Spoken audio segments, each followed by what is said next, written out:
You're listening to Dr. Gloom, a quiet place for the deep, the dark, and the mysterious. Settle in, let the room dim, breathe slowly. These stories are meant to drift with you towards sleep. If you enjoy spending the night here, please like, share, and subscribe. Your support keeps the shadows alive. Tonight we lean into a quiet descent into the unknown. Softly, slowly, without hurry. Silent Woods. I had always imagined the cabin as a refuge, a sanctuary where the weight of the world could melt away into the whispering trees. Nestled deep within the forest, it beckoned with the promise of solitude. The moment I arrived, I felt the embrace of the woods wrap around me, the air thick with the scent of pine and damp earth. It was a comfort I had long sought, far from the cacophony of city life. The cabin was small, built from weathered logs that leaned slightly, as if bowing to the weight of the years. A rickety porch creaked underfoot, its boards uneven and splintered. I set my bags down and took a moment to absorb the surroundings. The trees loomed tall and watchful, their branches swaying gently in the breeze, casting shadows that danced across the ground. Each rustle was a soft reminder that I was not alone, yet the thought was comforting rather than unsettling. Inside, the cabin was simple, a small kitchen, a living area with a stone fireplace, and a loft that housed a bed beneath the eaves. Dust motes floated lazily in the sunlight that streamed through the grimy windows. I ran my fingers along the rough-hewn furniture, the surfaces cool and smooth beneath my touch, each object carrying the weight of untold stories. I felt a connection to this place, as if it had been waiting for me, longing for my presence. That first evening, I lit a fire in the hearth, the flames crackling and flickering, casting a warm glow that chased away the chill. I settled into a worn armchair, its fabric frayed but inviting, and lost myself in the sound of the forest. The wind whispered secrets through the trees, and the occasional call of a bird echoed in the distance. As night fell, the darkness wrapped around the cabin like a shroud, enveloping me in a cocoon of stillness. As I drifted off to sleep, I thought I heard a faint tapping at the window, like the delicate brush of fingers against glass. I dismissed it as the branches swaying in the wind. The forest was alive, after all, and its sounds were a lullaby I welcomed. The following days unfolded in a gentle rhythm. I explored the trails that wound through the woods, each step releasing the earthy scent of fallen leaves and damp moss. The sunlight filtered through the canopy, dappling the ground in patches of gold. I marveled at the way the forest seemed to breathe, the soft rustling of leaves, a reminder of its vitality. Yet, as I wandered, I began to notice a strange quietness settling over the woods, an absence of the usual wildlife. The silence was thick, almost oppressive, wrapping itself around me like a fog. One afternoon, I ventured deeper than I had before, curiosity urging me onward. The trees grew denser, their trunks thicker and more gnarled, as if they had witnessed centuries of secrets. Shadows pooled beneath their branches, and I felt a chill creep down my spine. I paused, taking a moment to breathe in the dampness that clung to the air. It was then that I felt it, a presence, something just beyond the edge of my awareness. I turned, but there was nothing. Only the stillness of the forest. That evening, as the sun dipped below the horizon, I sat on the porch, wrapped in a blanket, the fire crackling softly beside me. I glanced towards the woods, where the trees stood in stark silhouette against the fading light. An unsettling thought flickered in my mind, a memory of childhood. A long-forgotten game of hide-and-seek played among the trees. I could almost see my friends' faces, their laughter echoing in the air, but the details were elusive, fading like mist. A sudden breeze rustled the leaves, sending a shiver through the branches. I leaned forward, straining to catch any sound, but the forest remained silent. I wrapped the blanket tighter around my shoulders, a futile attempt to ward off the encroaching unease. The flickering flames cast long shadows, and for a moment, I imagined figures dancing just outside the reach of the firelight, their shapes twisting and turning in the dark. Days passed, and I found myself retreating further into the cabin, avoiding the trails that had once drawn me in. I could not shake the feeling that I was being watched. The air felt thick, as if something lingered just beyond my sight. The trees, once companions, now seemed to loom menacingly, their twisted roots jutting from the earth like skeletal fingers reaching for me. I began to keep the curtains drawn, the windows sealed tight against the darkness outside. I busied myself with mundane tasks, cooking, cleaning, reading, but the quiet was suffocating. The fire crackled in the hearth, yet the warmth it provided could not dispel the chill that gripped my heart. At night, I lay in bed, staring up at the slanted ceiling, listening to the sounds of the cabin settling around me. Each creak and groan felt amplified, as if the very walls were alive, whispering secrets I could not understand. On the seventh night, as I lay awake, the tapping returned. It was more insistent this time, a rhythmic drumming against the window. My heart raced as I turned towards the sound, dread pooling in my stomach. The moon cast an eerie glow through the glass, illuminating the outlines of the trees just beyond. I held my breath, the silence stretching taut, until I could bear it no longer. I crept towards the window, each step measured and cautious. My fingers brushed the cold glass, and I peered out into the night.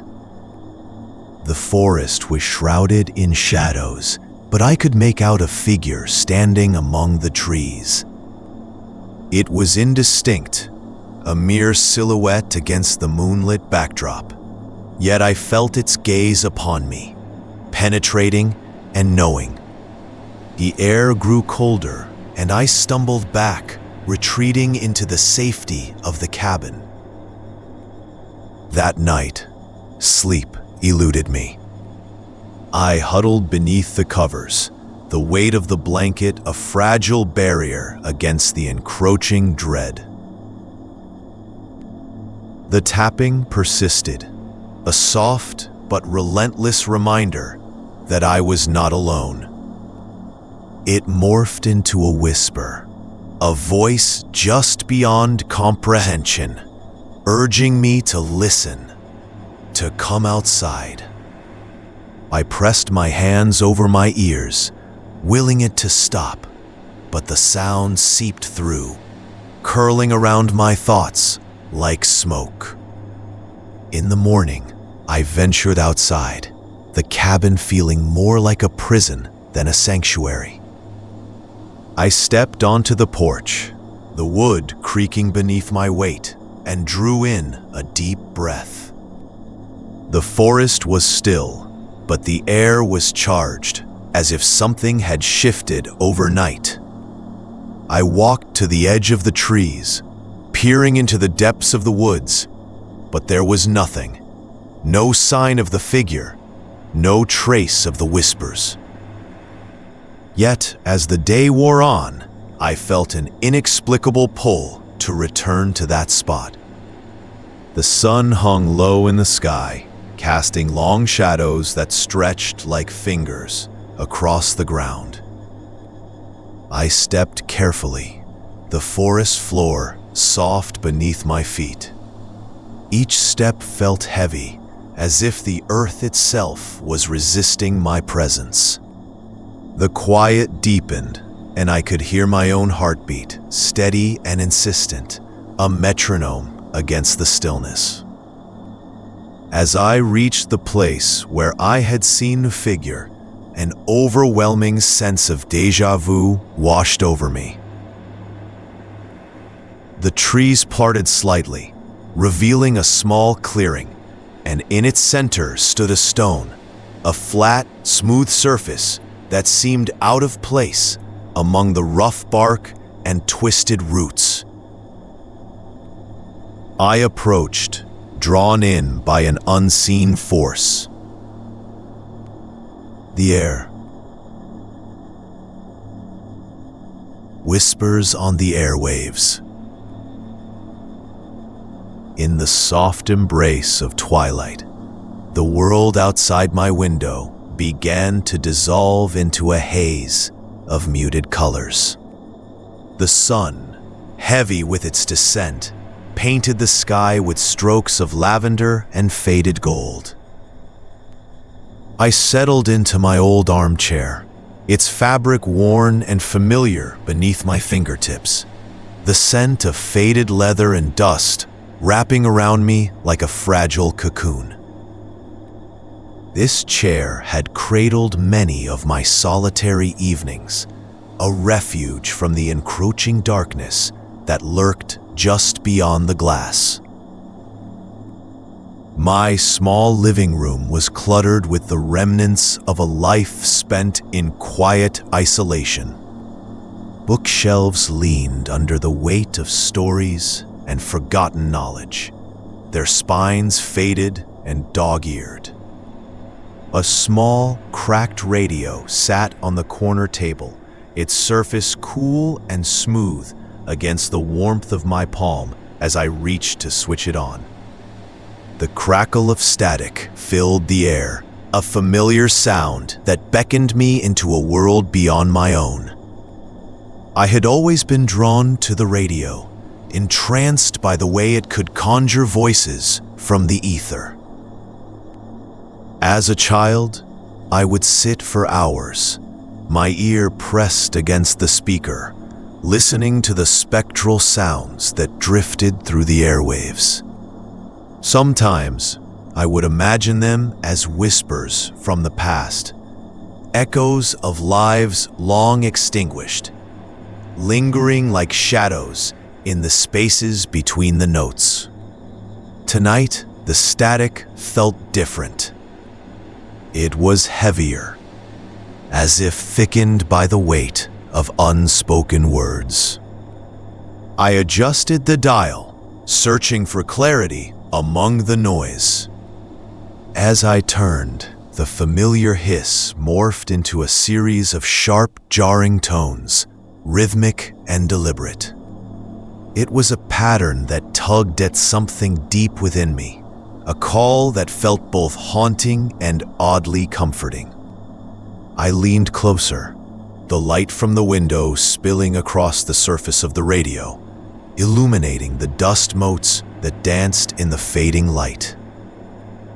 The sounds pulsed like a heartbeat, steady and insistent. Each note struck with precision, a code whispered through time and space. My mind wandered to memories of childhood games where we would pretend to decode messages from aliens or spies. But this was no game. It felt like a warning, or perhaps a farewell. The atmosphere in the room shifted, the air thickening with an unseen presence. I felt a chill creep along my spine, a sensation that crawled beneath my skin.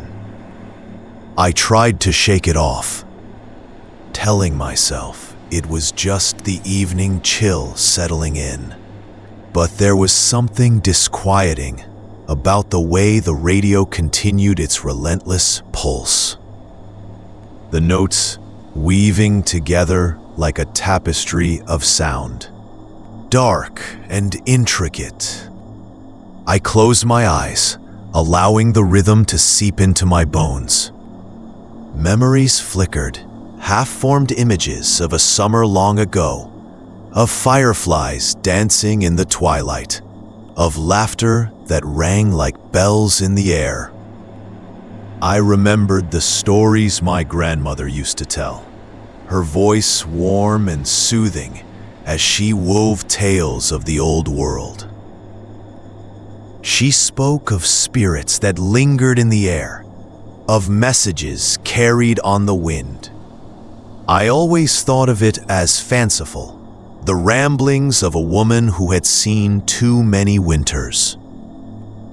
But now, in this dim light, the stories felt like a bridge to something else, something that lay just beyond my reach. As I opened my eyes, the radio crackled and hummed, a low vibration that resonated through the room. The notes shifted, breaking into a disjointed melody that felt both alien and achingly familiar. I could almost hear voices, faint whispers that tickled the edges of my consciousness. They swirled around me, intangible and elusive, leaving me with a sense of longing that settled deep in my chest. The notes continued, weaving in and out, creating a tapestry of sound that enveloped me. I felt as if I were being drawn into a dream where the boundary between past and present blurred into a hazy fog. I thought of the old stories again, of the spirits that lingered, and a shiver traced its way down my spine. The sound of the radio shifted once more, and I caught a fragment of clarity in the chaos, a series of numbers, repeated with a measured precision. My heart quickened, the rhythmic cadence echoing in my mind. It was a code, a language of sorts, one that resonated with something primal deep within me. I felt as though I were being beckoned, pulled toward an unknown destination. I closed my eyes again, allowing the sound to wash over me. The notes filled the room, a chorus of echoes that seemed to reach out, their touch cool and ghostly. I was reminded of the children I had played with as a boy, our imaginations running wild as we crafted stories of adventure and mystery. One summer evening, I had met a boy who spoke of a hidden world beyond the horizon, a place where the air was thick with secrets. He had shared with me a fleeting moment, a memory that felt like a dream, a dark room filled with whispers, the glow of the radio illuminating the shadows. As I sat there, the room dimming further, I realized how little I remembered of that boy, how his laughter had faded like smoke in the wind.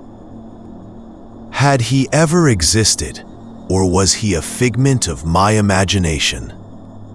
The radio continued its relentless pulse, the numbers intertwining like threads in a tapestry, and I felt as though I were slipping further into that dream, that hidden world. The air grew colder, the kind of chill that seeps into your bones and lingers long after the source has vanished.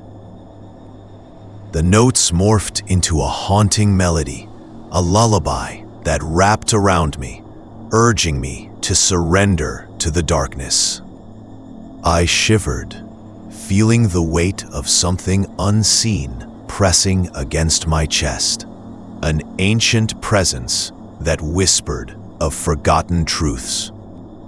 I dared to glance at the radio, its face illuminated by a faint glow. The static shifted, revealing a new layer of sound, a low hum that resonated deep within me. It felt like a heartbeat, steady and unwavering, urging me to listen closely. I leaned forward, the anticipation thickening in the air, each beat echoing the rhythm of my own heart. And then, in a fleeting moment of clarity, I understood. The whispers were no longer distant. They were here, with me, in this room. I could feel their presence, an enveloping warmth that contrasted sharply with the chill that still lingered. The realization washed over me, a tide of emotions that left me breathless. I was not alone. The spirits of the past had reached out, bridging the gap between worlds. As I closed my eyes once more, surrendering to the swell of sound, I felt as if I were drifting. The radio continued its serenade, the haunting melody weaving through the air, wrapping around me like a shroud. Time slipped away, the minutes turning into hours, and the darkness deepened outside, leaving only the glow of the radio in the dim room. In that twilight space, I became unmoored, adrift in a sea of memories and whispers. The notes carried me further into the night, into a realm where the past and present converged. I felt the weight of forgotten stories pressing against my heart, urging me to remember, to acknowledge the lives that had come before me. And as the final notes faded into silence, I was left with a profound stillness, a quiet understanding that lingered long after the sound had vanished. The radio hummed softly, as if it too had come to rest, and I sat there in the fading light, surrounded by shadows that felt both familiar and strange. In that moment, I understood the delicate balance of existence, the thin veil that separated the living from the echoes. The weight of water. There's a place I return to in dreams, a place layered in shadow and silence. It lingers in my mind like the taste of rain on parched earth, a memory both familiar and unsettling. I can never recall how I got there, but the pull of it is magnetic. The place is a quarry, ancient and gaping, surrounded by hills that cradle it like a forgotten secret. As I stand at the edge, I feel the coarse gravel shifting beneath my feet, the sharp stones digging into my soles. The air is thick, damp, and heavy, wrapping around me like an embrace, yet it holds a chill that seems to seep into my bones. The water is the color of slate, deep and still, a mirror reflecting the slate-gray sky. It stretches out before me, flat and unyielding, as if it could swallow the world whole. I have no memory of swimming, yet I feel drawn to the edge. The sensation is both inviting and forbidding, a whisper that promises freedom, yet hints at something darker lurking beneath the surface. I can almost hear it calling, a low hum that vibrates through the stones and settles in my chest. I remember the stories from childhood, the ones that danced on the edges of my family's conversations. They spoke of a dam, long abandoned, its purpose forgotten, like the names of those who built it. "Don't go near the water," they would say, their voices dropping to a hush, as if the very act of speaking about it could summon something unspeakable. I never understood then why those words felt so heavy, why the warning wrapped around my heart like a vine. But now, standing at the quarry's brink, I sense the weight of those warnings, pressing down on me like the dark clouds overhead. The ground slopes down, a gentle incline that leads to the water's edge. I take a tentative step forward, feeling the coolness of the damp earth beneath me. The air thickens with the scent of wet stone and moss, a fragrance that carries the weight of years, of things long lost and never found. Each step feels both deliberate and dreamlike, as if I am walking in a world that exists just outside the boundaries of reality. My breath catches as I peer into the depths, the water revealing nothing, yet somehow offering everything. I close my eyes for a moment, surrendering to the sounds around me. The rustle of leaves, the distant call of a bird, each sound amplifies the silence that follows.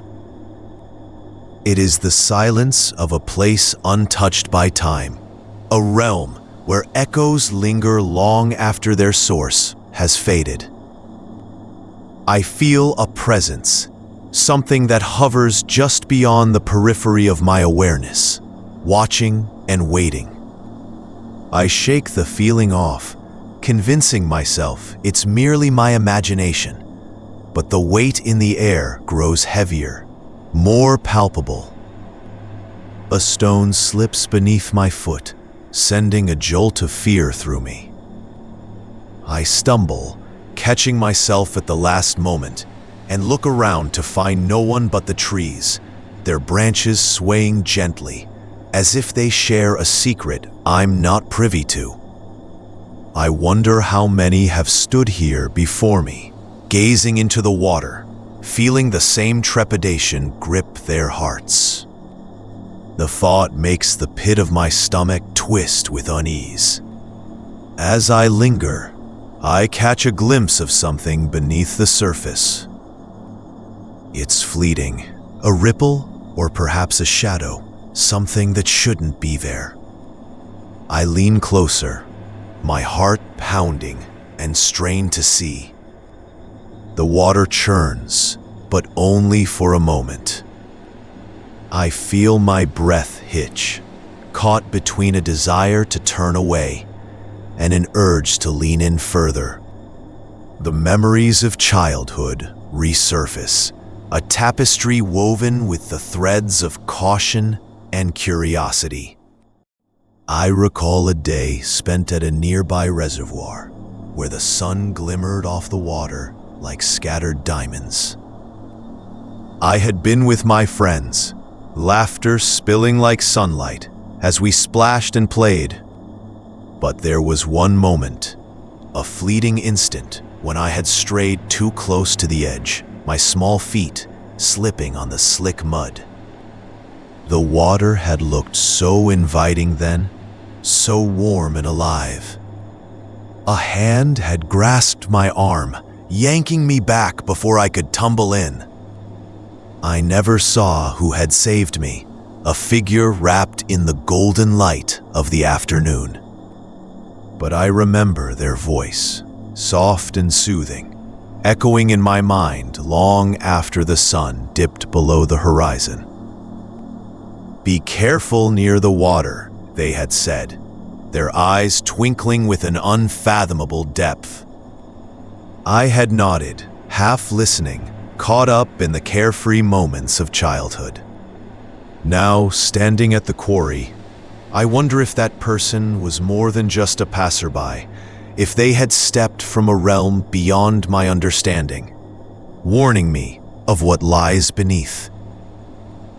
The water ripples again, more pronounced this time, a disturbance that catches my breath. I inch closer, my heart racing as the surface begins to churn.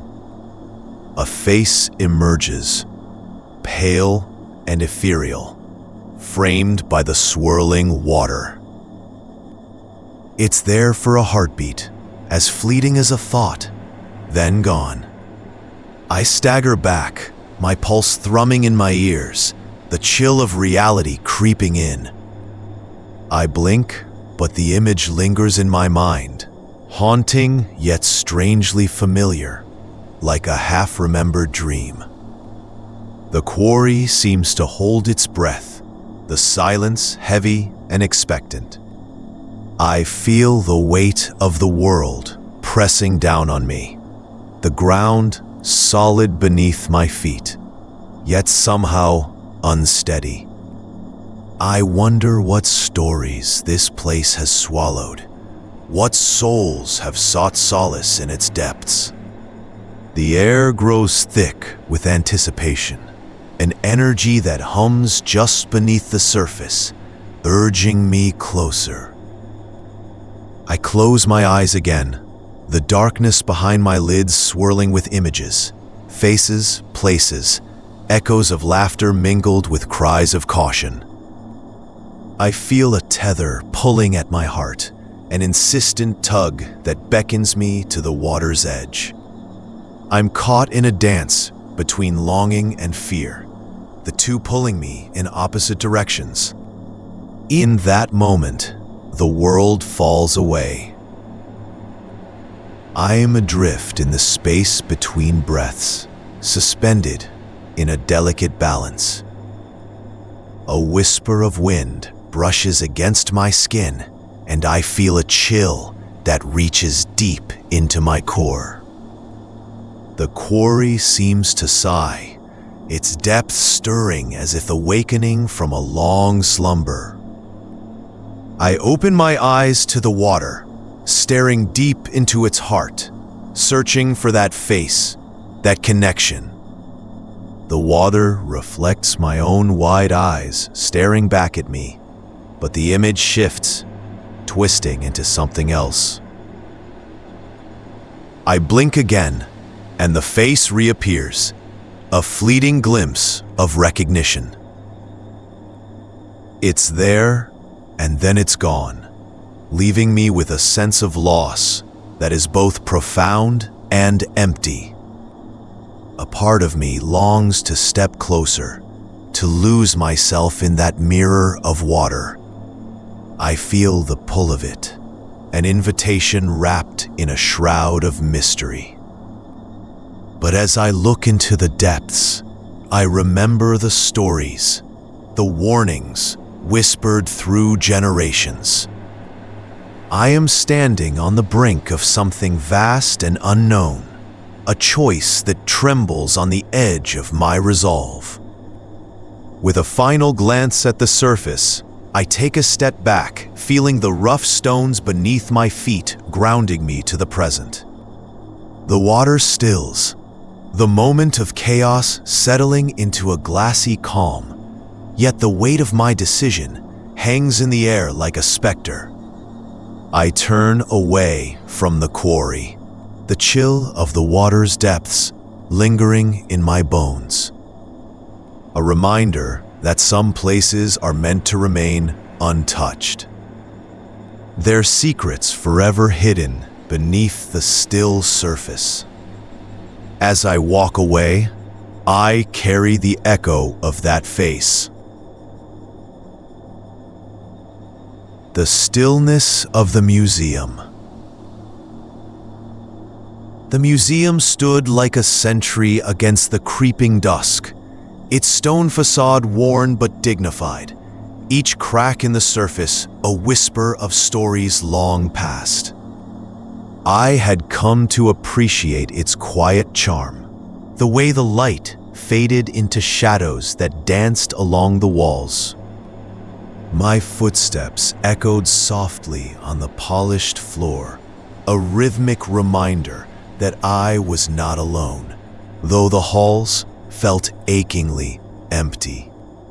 The air was thick with the scent of dust and varnish, a peculiar mix that wrapped around me like an old, familiar cloak. It was a small museum, nestled away from the bustling streets, its collection modest, but filled with artifacts that seemed to breathe their histories. As I wandered through the dimly lit galleries, the walls adorned with faded paintings and curious relics, I felt a sense of peace settle over me, as if the world outside had slipped away into an unreachable realm. I paused before a display case, captivated by a collection of taxidermy specimens. The animals were arranged with meticulous care, each one a silent guardian of their own narrative. A fox, with its glassy eyes, seemed to hold the wisdom of 1,000 forests. Its fur, though still and lifeless, shimmered with an eerie vitality under the soft glow of the overhead lights. I reached out, fingers brushing against the cool glass, and for a moment, I was lost in the intricate details of its form, the delicate curve of its snout, the precise alignment of its whiskers. I remembered a visit here from my childhood, the way my small hands had pressed against the same glass, a sense of wonder bubbling inside me. A man had stood beside me then, his voice a low rumble, sharing tales of the creatures that roamed the earth. He had seemed ancient, the lines of his face etched deeply, as though time had carved its own story into his skin. I had listened, entranced, unaware that the stories of the living often intertwine with the narratives of those who have passed. The memory flickered in and out like the fading light outside. The warmth of nostalgia curled around me, but a chill began to creep in at the edges. I turned my attention back to the case, its contents whispering secrets only I could hear. The fox seemed to watch me with an intensity that sent a shiver down my spine. I shook off the feeling, forcing myself to breathe deeply, inhaling the musty scent of the room, grounding myself in the moment. The museum was winding down for the evening, and I could hear the faint sound of a clock ticking somewhere in the distance. Each tick a reminder that time was moving on, even if I felt suspended in this space. I continued to wander, losing track of the hours as I moved through the exhibits. Each room held its own atmosphere, a unique amalgamation of light and shadow, a hush that made my heart race with a quiet thrill. I stepped into a small alcove filled with artifacts from a bygone era. An old gramophone stood in the corner, its brass horn polished to a shine, and beside it, a collection of moth-eaten dolls, their glassy eyes staring blankly ahead. I could almost hear the echoes of laughter and music, a haunting melody that danced just beyond my reach. In the dim light, the dolls seemed to come alive, their fragile forms swaying ever so slightly, as if caught in the remnants of a forgotten waltz. The sound of my own breathing grew louder in the silence, but I felt a peculiar weight settle around me, a presence that was both unsettling and strangely comforting. I turned, half expecting to see a figure emerge from the shadows, but the room remained empty, save for the objects that surrounded me. The stillness deepened, wrapping itself around me, and I could almost hear the faint rustle of fabric, the soft sigh of someone who had been waiting. I pressed on, drawn deeper into the heart of the museum. My fingers brushed against the rough surface of a wooden display, the splintered edges a reminder of its age.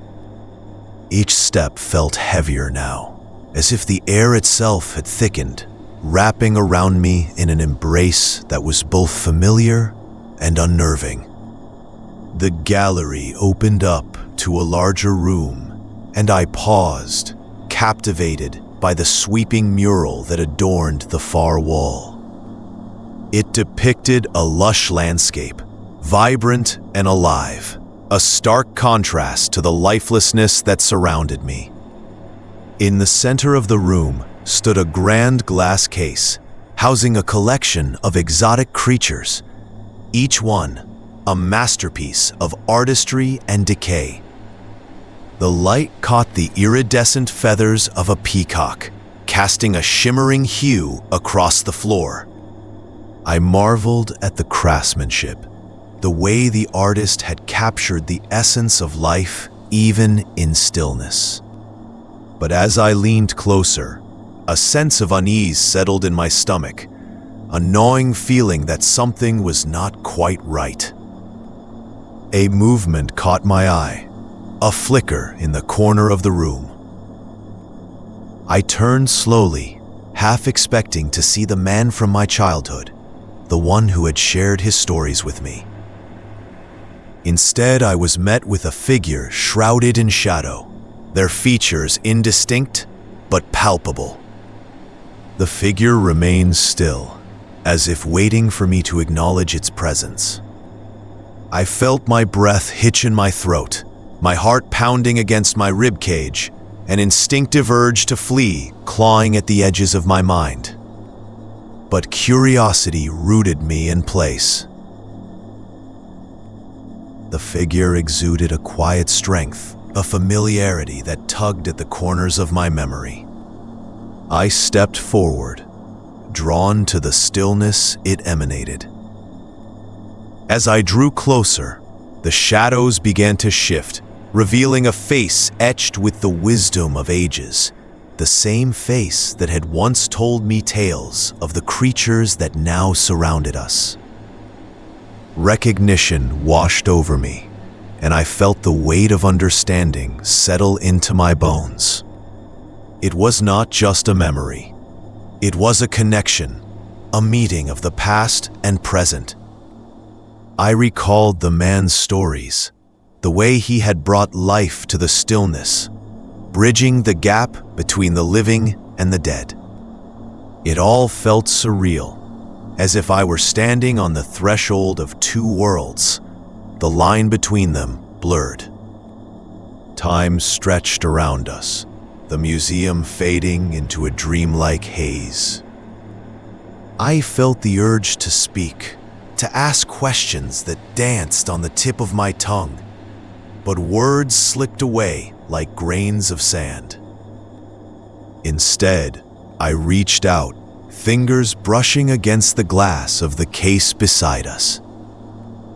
The creatures within seemed to stir at my touch, their stories mingling with the silence, echoing through the dimly lit room. The figure remained, a sentinel in the shadows, and I felt a warmth radiate from them, an understanding that transcended the boundaries of the physical world.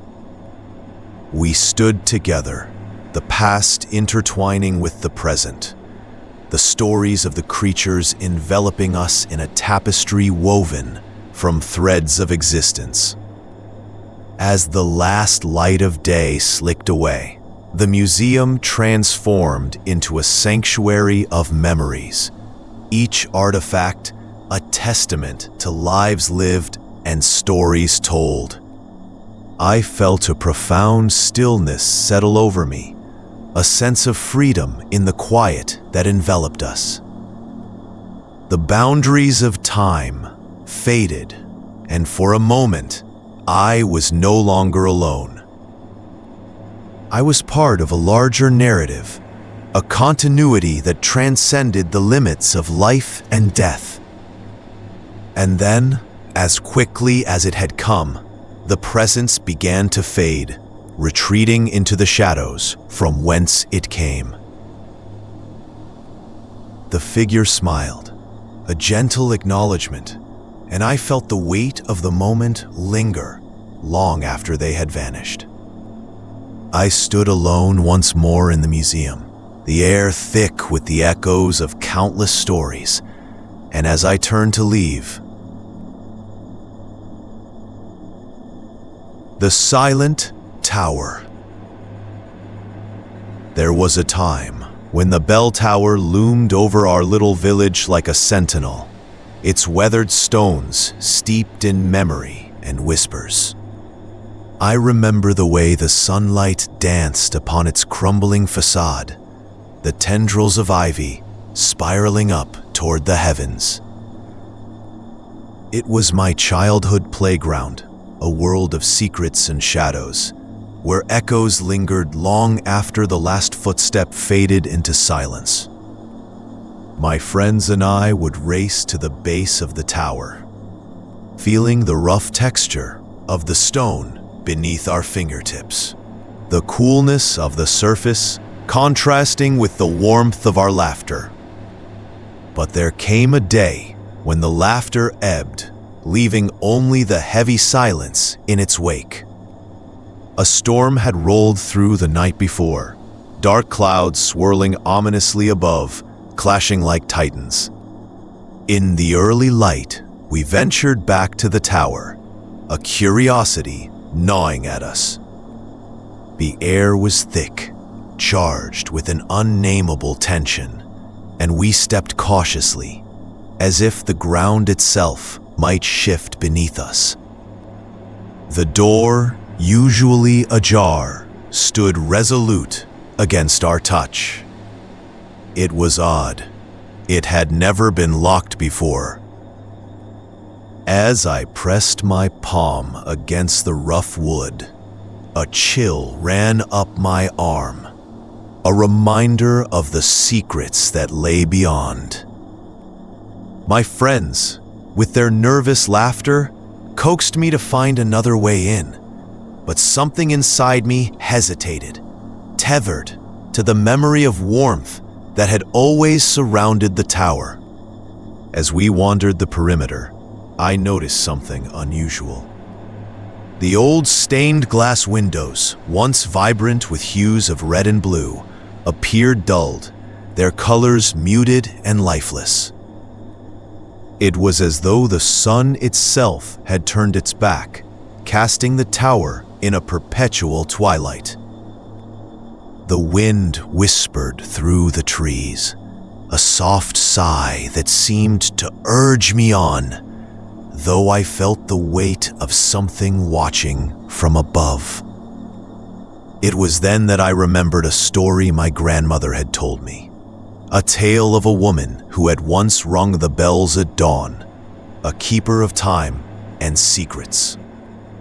They said she had vanished one fateful morning, swallowed by the very tower she loved, leaving only the echo of her chime behind.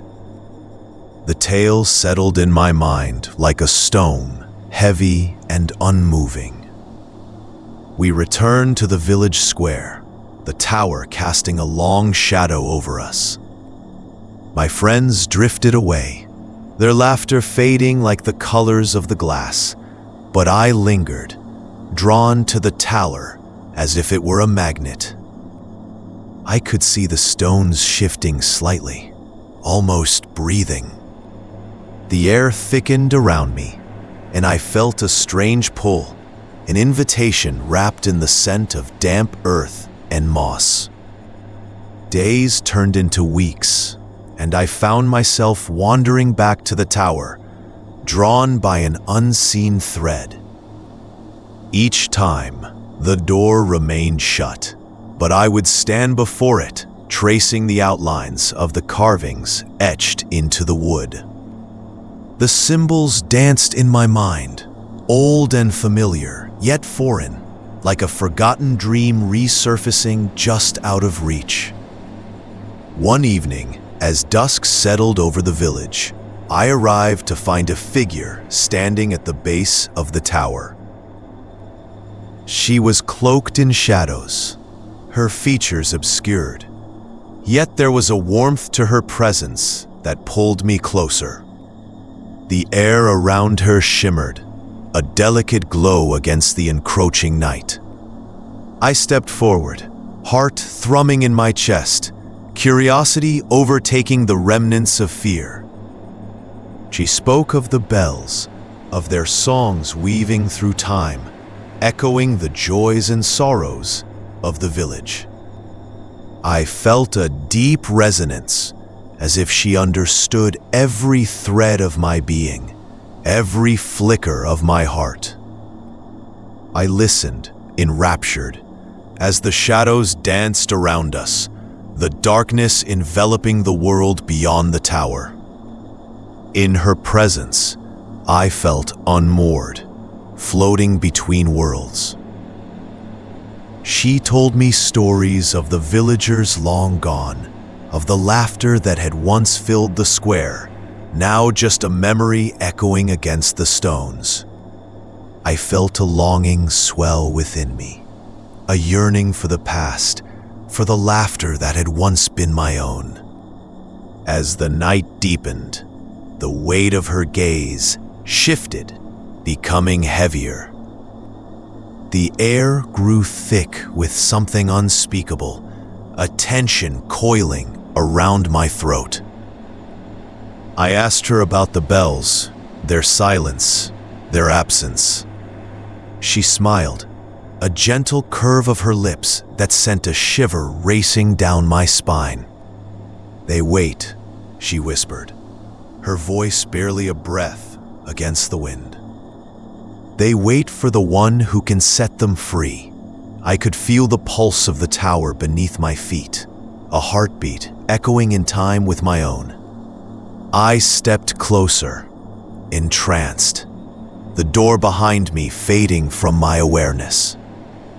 My fingers reached toward her, but as I did, she faded into the twilight, the warmth of her presence dissipating like smoke in the night air. I found myself standing alone once more, the tower looming above me, its stones whispering secrets only the wind could carry. The door remained shut, but I could feel the vibrations thrumming through the ground, a call to action. I pressed my ear against the wood, listening for the echoes of the bells, the laughter, the stories. Days turned into nights, and nights into days, as I returned again and again, drawn to the tower as if it were the only thing tethering me to this world. I began to dream of the bells, their sound resonating through my mind like a distant memory, a familiar melody that slipped further from my grasp with each passing night. On the eve of the harvest festival, I stood beneath the tower, the air heavy with anticipation. Villagers gathered, their voices rising like a soft hum, laughter spilling into the air. I felt the weight of their joy, but it was a fleeting comfort, a distant echo of what I truly sought. I closed my eyes, letting the sounds wash over me, and envisioned the bells ringing, their resonance filling the air, breaking the silence that had gripped the tower for so long. In that moment, I understood.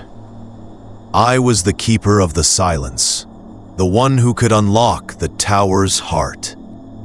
With trembling hands, I pressed against the door, and it swung open with a soft creak, revealing the darkened interior. Inside, the shadows danced, flickering like candle flames.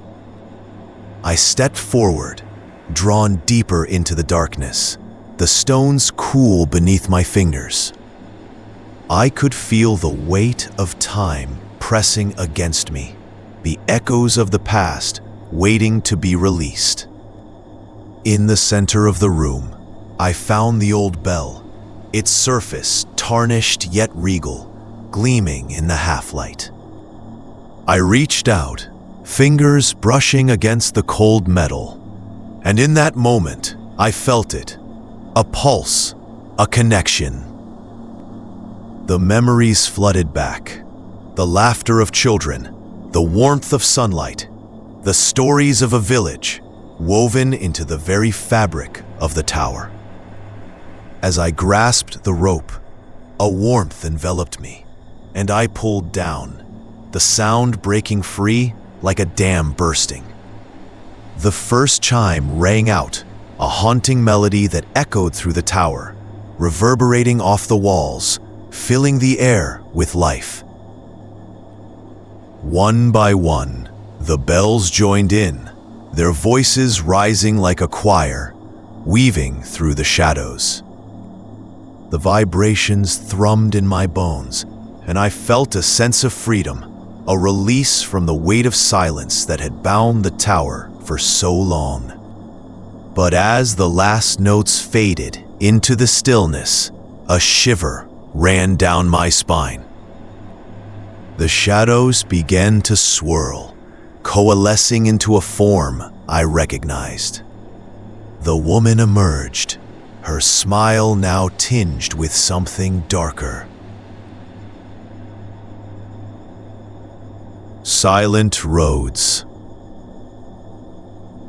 The winding roads of my childhood home stretch across the landscape like old veins, their paths familiar, yet hauntingly forgotten.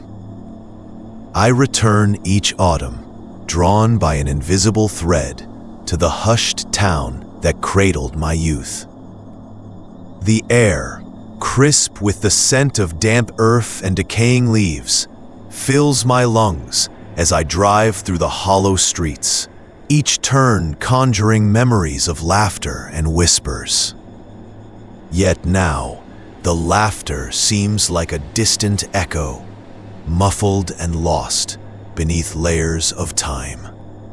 As I pull into the driveway of my childhood house, the old wooden frame stands resolute against the shifting winds.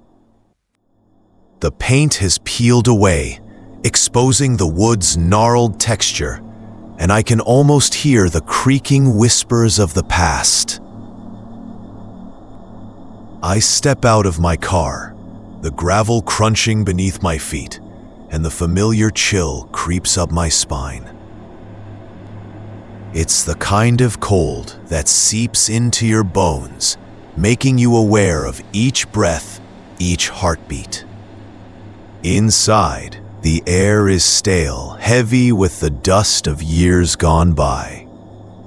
I flick on the light, but the bulb hums a low, tired tune, flickering dimly as if reluctant to awaken. Shadows dance across the walls, weaving through the corners where memories linger. I run my fingers along the edge of the faded wallpaper, its floral pattern now a ghost of what it once was. Each touch evokes a memory, playing hide and seek in the dim hallway, the scent of my mother's cooking wafting through the air, the sound of my father's laughter filling the rooms. But beneath those tender recollections, lies an undercurrent of something else, something I cannot quite grasp. I set down my bags and wander into the small garden out back, where wildflowers have reclaimed their territory, vines curling around the once proud trellis. The garden feels alive, vibrant against the backdrop of the house's decay, but it also feels wrong, as if it's grown too wild, too free. In the fading light, I remember a summer day spent in this very garden, lying on the grass, eyes closed against the sun.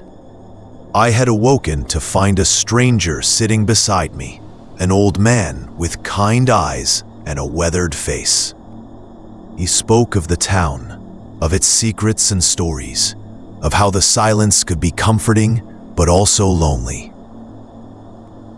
I remember feeling drawn to him, the warmth of his presence, but when I glanced away for just a moment, he had vanished, leaving only the sound of rustling leaves in his wake. The memory slips through my fingers like sand, and I shake my head, brushing away the unease that clings to me. I spend the evening unpacking, the house creaking around me, as if settling into its own memories. I prepare a simple meal, the familiar motions grounding me. But every sound, the sizzle of the pan, the clinking of utensils, seems amplified in the stillness. Night descends, shrouding the town in an inky darkness, and I find myself drawn to the window. The moon hangs low in the sky, casting a silver glow across the deserted streets. My breath fogs the glass as I peer out, searching for signs of life. But the town is asleep, wrapped in a silence that feels thick and unyielding. I settle into bed, the sheets cold against my skin. The wind whistles through the cracks in the old window, creating a lullaby of whispers that tugs at the edges of my consciousness. I try to drift into sleep, but a sense of restlessness lingers, tightening around my chest. It's as if the house is breathing with me, the walls sighing with unspoken stories, and I wonder if it remembers the laughter that once filled its rooms. I awaken in the early hours, the darkness heavy and suffocating. The moon has shifted, its light now a haunting glow that seeps through the curtains. I can hear the faintest sound, like the rustling of leaves outside, but it carries an unnatural weight. Curiosity pulls me from my bed, and I move quietly through the house, my footsteps muffled against the worn wooden floor. As I reach the front door, I hesitate, a shiver dancing down my spine. The knob is cold beneath my palm, and I feel the pulse of the house thrum beneath my fingers, urging me to open it. I step outside, the air crisp against my skin, and the stillness wraps around me like a shroud. The streets are empty, bathed in a pale glow. I walk slowly, each step a soft whisper against the cobblestones. The silence feels heavier here, pressing down on me, and I can feel the weight of unseen eyes watching from the shadows. I glance at the windows of the neighboring houses, their darkened panes reflecting nothing but the flickering light of the moon. I wander deeper into the town, drawn by an instinct I cannot name. There's a strange comfort in the silence, a sense of freedom from the chaos of the world beyond. Yet, as I pass the old playground, I pause, the rusted swings swaying gently in the breeze, creaking as if to tell me stories long forgotten. I remember the laughter of children, the joy of endless summer days spent racing across the grass. But that laughter feels like a distant memory now, swallowed by the silence that has enveloped the town. I continue walking, my breath clouding in front of me, when I notice something out of the corner of my eye. A figure stands at the edge of the tree line, shrouded in shadows. My heart quickens, a pulse of adrenaline coursing through me. I can't make out the details, but there's a familiarity to the form that tugs at something deep within. I take a tentative step closer, the ground crunching beneath my feet, and the figure turns, revealing a face that is both strange and known. The old man from the garden. His eyes, a deep well of sorrow, lock onto mine, and I feel a chill seep into my bones. He raises a hand, beckoning me forward with a slow, deliberate motion. Something within me wants to turn away, to retreat back to the safety of my home, but the pull is undeniable. I step closer, drawn into the depths of the trees, the shadows thickening around me. The silence deepens, swallowing every sound, every thought, until all that exists is the weight of his gaze. As I approach, the air shifts, and I catch the faintest whisper of words carried on the wind. It's a language I cannot understand, yet it resonates within me, echoing the stories I once heard in this very town. The warmth of his presence washes over me, a balm against the cold, and I feel a connection that transcends time. But then, just as quickly as it began, the warmth fades, and I realize the figure is growing dimmer, like a candle flickering in the dark. I reach out, desperate to hold on to the moment, but he steps back, retreating into the shadows, his face fading into the night. I stand alone, beneath the moonlight, the chill of the air settling deep in my bones. The silence returns, thick and suffocating, wrapping around me like a forgotten memory. The town, once vibrant and alive, now feels like a hollow shell, a place where echoes of laughter are buried beneath layers of time. Turning back towards the house, I feel the weight of the stillness pressing down on me, each step heavy with unspoken stories. I realize then that the town is not merely silent. It is waiting, holding its breath for something I cannot name. The freedom I sought. The room beyond. The room was always dim, its corners steeped in shadows, even when the sun hung high in the sky. I found comfort in its familiarity, the soft creak of the wooden floor beneath my feet, the faded floral wallpaper that clung to the walls like an old, worn embrace. It was a sanctuary, or so I thought, until the nights grew longer and the whispers started to fill the silence. At first, it was just a sensation, a prickle at the back of my neck that coaxed me from sleep. I'd awaken to find the world still, the air thick with the weight of dreams, lingering like a fog. The blankets would be twisted around my legs, holding me down, and my body would feel heavy, as though anchored to the mattress. But beneath the heaviness, a chill would weave through my veins, a whisper of something uninvited. Those first few nights, I convinced myself it was merely my imagination. After all, I was well into adulthood, too old to be frightened by the shadows that danced along the walls.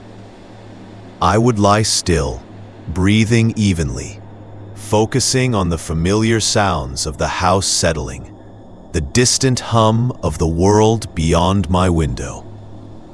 But then, there came a night when the shadows seemed to grow bolder, stretching and shifting, as if they had a life of their own.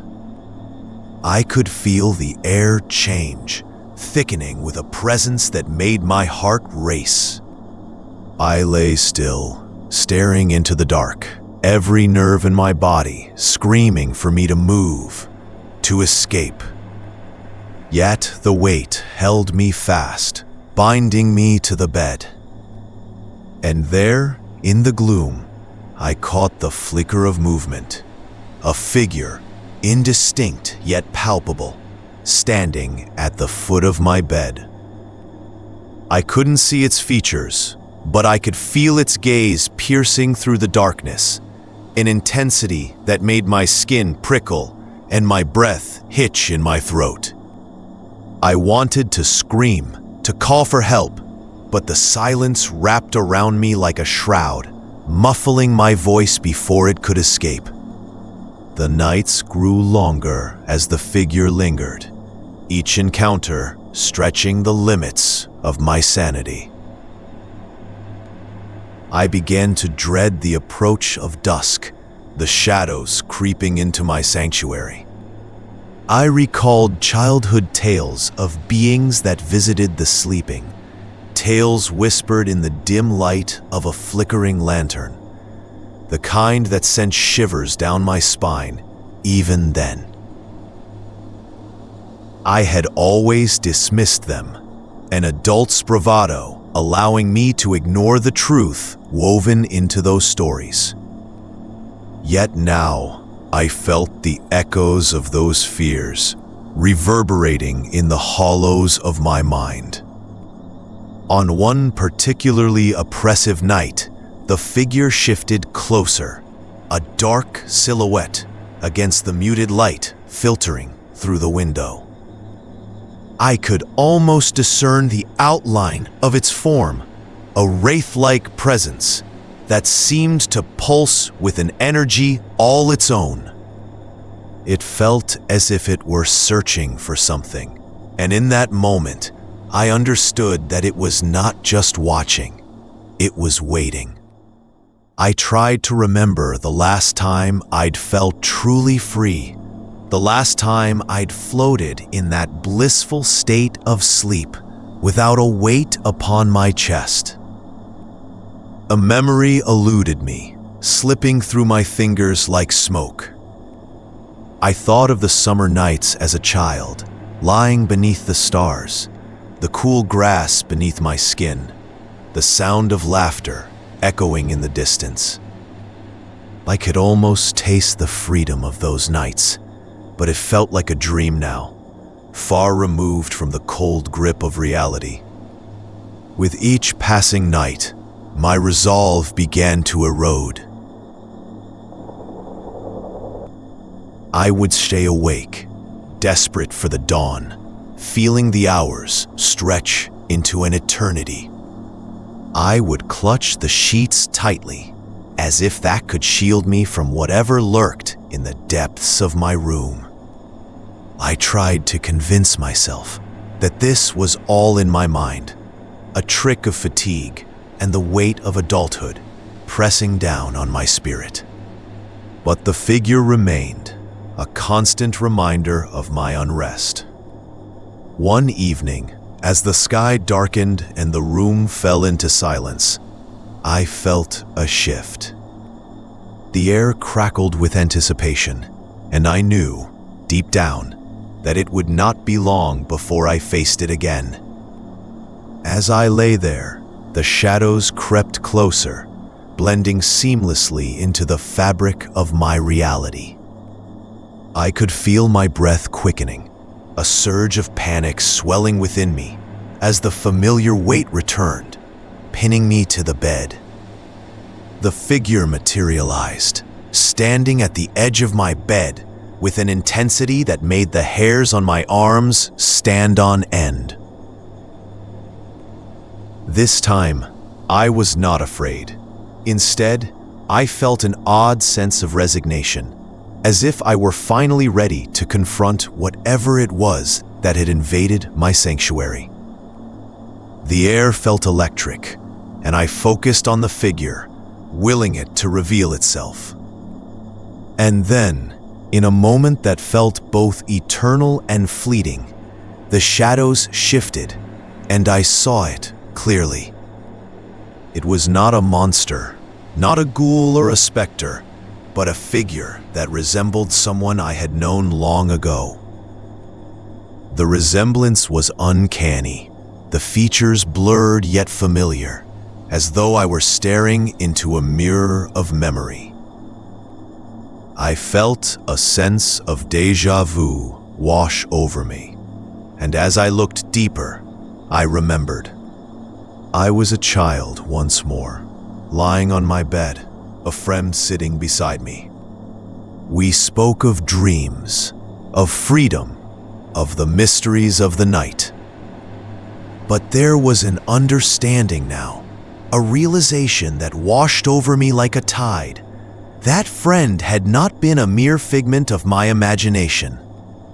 The air grew colder, and the figure began to dissolve into the darkness, leaving behind a lingering sense of loss. I felt my heart quicken, a flood of questions rising in me as the shadows thickened. What had I lost? Why had I forgotten? As the first light of dawn seeped through the curtains, I found myself awakening anew. The figure was gone, but the weight remained, a reminder of the night's visitation. I sat up slowly, the blankets pooling around me like forgotten dreams. The room was quiet again, yet something fundamental had shifted. I was free, or at least I thought I was. The walls whispered secrets I could no longer ignore, and I realized that the night was not merely a veil to be pierced, but a tapestry woven with threads of memory and loss. In that quiet light, I understood that freedom could be a double-edged sword, a momentary escape that only drew me closer to the depths of the unknown. As the shadows of the room receded with the dawn, I felt the gentle brush of memories against my skin, both tender and haunting. I had glimpsed a truth, and with it came an unsettling awareness that I was never truly alone. The room beyond held its secrets tightly, and I knew the figure would return, not as a specter of fear, but as a reminder of the dreams that linger just at the edge of sleep. Fingers of dust. In the quiet hours of early evening, a soft golden light flooded through the windows, illuminating the small room where my grandmother had kept her collection of dolls. They were not like the playful toys of childhood, but rather delicate figures, each with its own unique personality.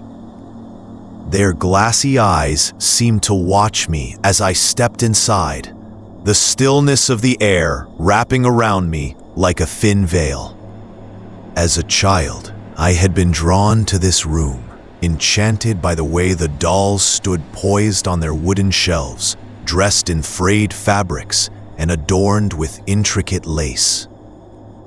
I remembered the way my grandmother would sit in her rocking chair, her hands weaving stories about each one. They were never mere objects to her. They were companions, confidants, even protectors. Yet, as I grew older, I began to sense something else lurking beneath their painted smiles, a whisper of unease that clung to the air like a forgotten secret. The day I returned to the house after her passing, the air felt heavy with silence. I wandered into the room, now devoid of her warm presence. Dust motes danced in the golden light, settling on the dolls as if they were absorbing the remnants of her spirit. I shivered as I reached out to touch one, a porcelain figure with a crooked smile and a faded blue dress. Its surface felt cool and unyielding beneath my fingertips, and for a fleeting moment, I thought I could feel the echo of my grandmother's gentle touch. The dolls seemed to hold their breath as I moved among them, each one seeming to shift just slightly in my peripheral vision. I noticed a new addition, a small effigy sitting on the shelf. Its features were stark and sharp, crafted with an unsettling realism that made my heart race. It was unlike the others, its dark eyes almost penetrating. I leaned closer, drawn to its eerie beauty, but the moment I did, a chill swept through the room, causing the hair on my arms to stand on end. I pulled away, a sense of dread pooling in my stomach. I remembered the stories my grandmother had told, tales woven with caution about the spirits that lingered among us, and the connection between the living and the dead. She had often warned me of the dangers of losing oneself in the past, of allowing memories to anchor one to sorrow. But this doll felt different. It seemed to beckon to me, whispering secrets of freedom and release in a voice that was both soft and insistent.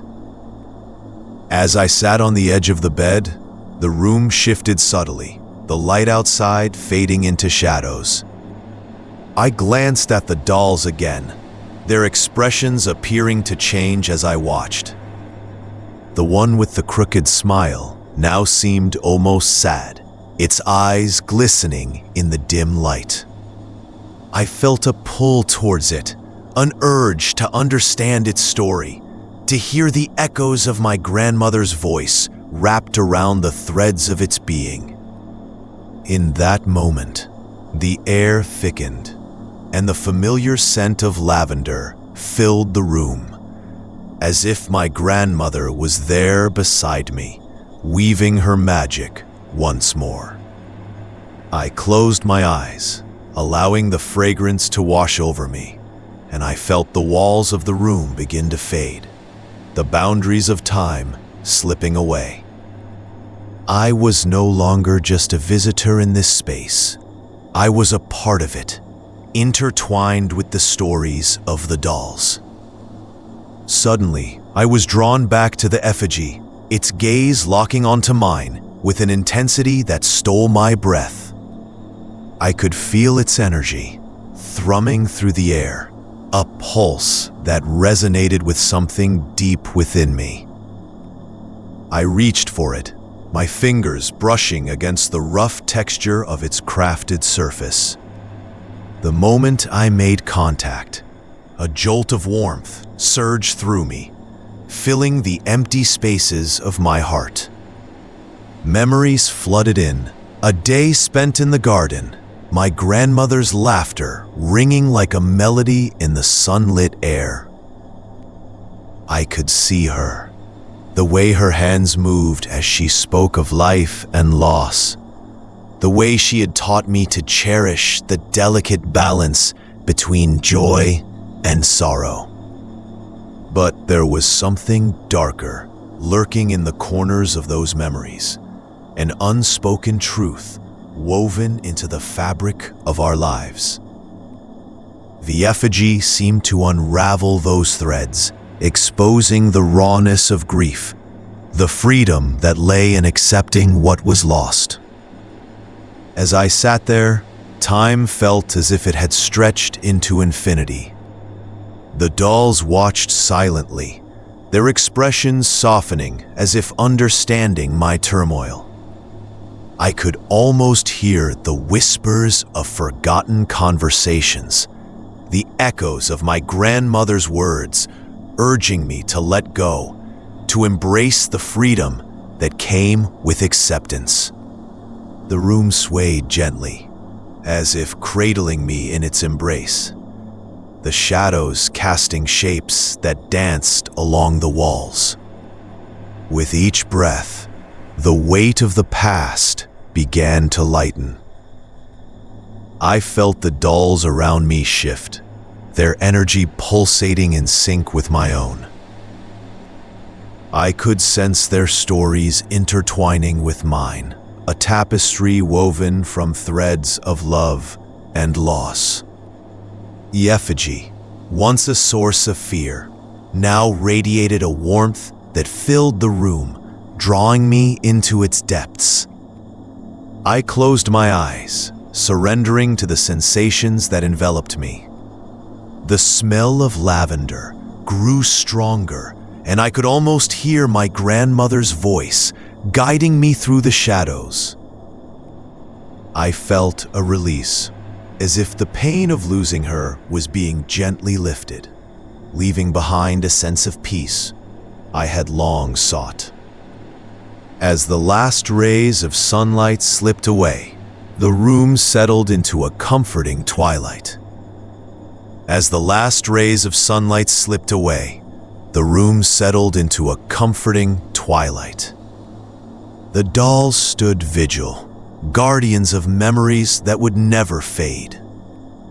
I opened my eyes, glancing once more at the effigy, which now seemed to smile in its own way. The fear that had gripped me earlier melted into understanding, a realization that freedom lay not in forgetting, but in embracing the whispers of the past. In that small room, surrounded by dolls that had witnessed a lifetime of stories, I found my own. I rose from the bed, feeling a lightness in my step, as if the air had cleared, the heaviness of grief lifted. I turned to leave, casting one last glance at the collection, the shadows deepening with the night. They stood still, each one a testament to the beauty of remembrance and the freedom found in the heart of loss. Lost in the shadows. There was a time when I thought the world was a labyrinth, a complex weave of corridors and stairwells that led me from one place to another, yet never truly took me anywhere. I was 10 when I first discovered the freight elevator in the old department store. It stood at the end of a narrow hallway, its metal doors mottled and streaked with rust, a remnant of the bustling life that had once thrived around it. I remember the cool air that brushed against my skin as I approached, a stark contrast to the warmth of the summer day outside. The elevator's button, worn smooth by countless fingers, gleamed dully under the flickering fluorescent lights. My heart quickened, a fluttering in my chest, as I pressed it. There was a shudder, a creaking sound that echoed through the empty hall, and for a moment, the silence that followed felt like a thick blanket, smothering the usual hum of life. The doors slid open with a reluctant groan, revealing an interior draped in shadows. Dim light barely illuminated the metal walls, and the floor was littered with dust and the remnants of forgotten things. I stepped inside, drawn by a curiosity that seemed to pull me forward like an unseen hand. My sneakers scuffed against the surface, a soft sound swallowed by the vast emptiness around me. As the doors closed, sealing me in, a subtle unease crept into my mind, like a spider weaving its web. I pressed the button for the ground floor, but nothing happened. A moment passed, and I felt the weight of the world above me, as if the building had grown heavier in the stillness. Then, with a sudden lurch, the elevator began to move. It descended slowly, each jolt accompanied by the sound of machinery groaning under the strain.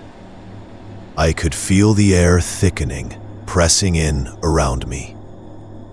I thought of the people above, unaware of my small adventure, and my heart sank with a strange longing. I had always been restless, and now, trapped in this metal box, I was reminded of the weight of solitude. When the doors opened again, they revealed not the ground floor, but a dimly lit corridor, its walls lined with doors that seemed to stretch on endlessly. Each door was different, some adorned with peeling paint, others smooth and unmarked, as though they had never been opened. I stepped out, the cool floor beneath me sending a shiver up my spine. I wandered down the hallway, drawn by the flickering light that danced at the end. The air grew colder, wrapping around me like a damp shroud. I reached for the nearest door, its handle cold and unyielding.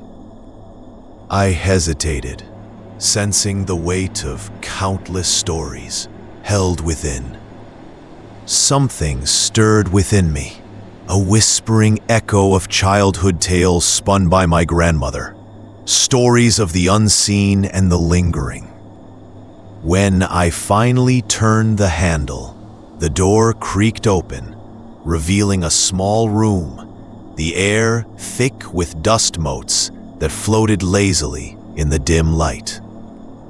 Shelves lined the walls, filled with objects that had long since lost their purpose.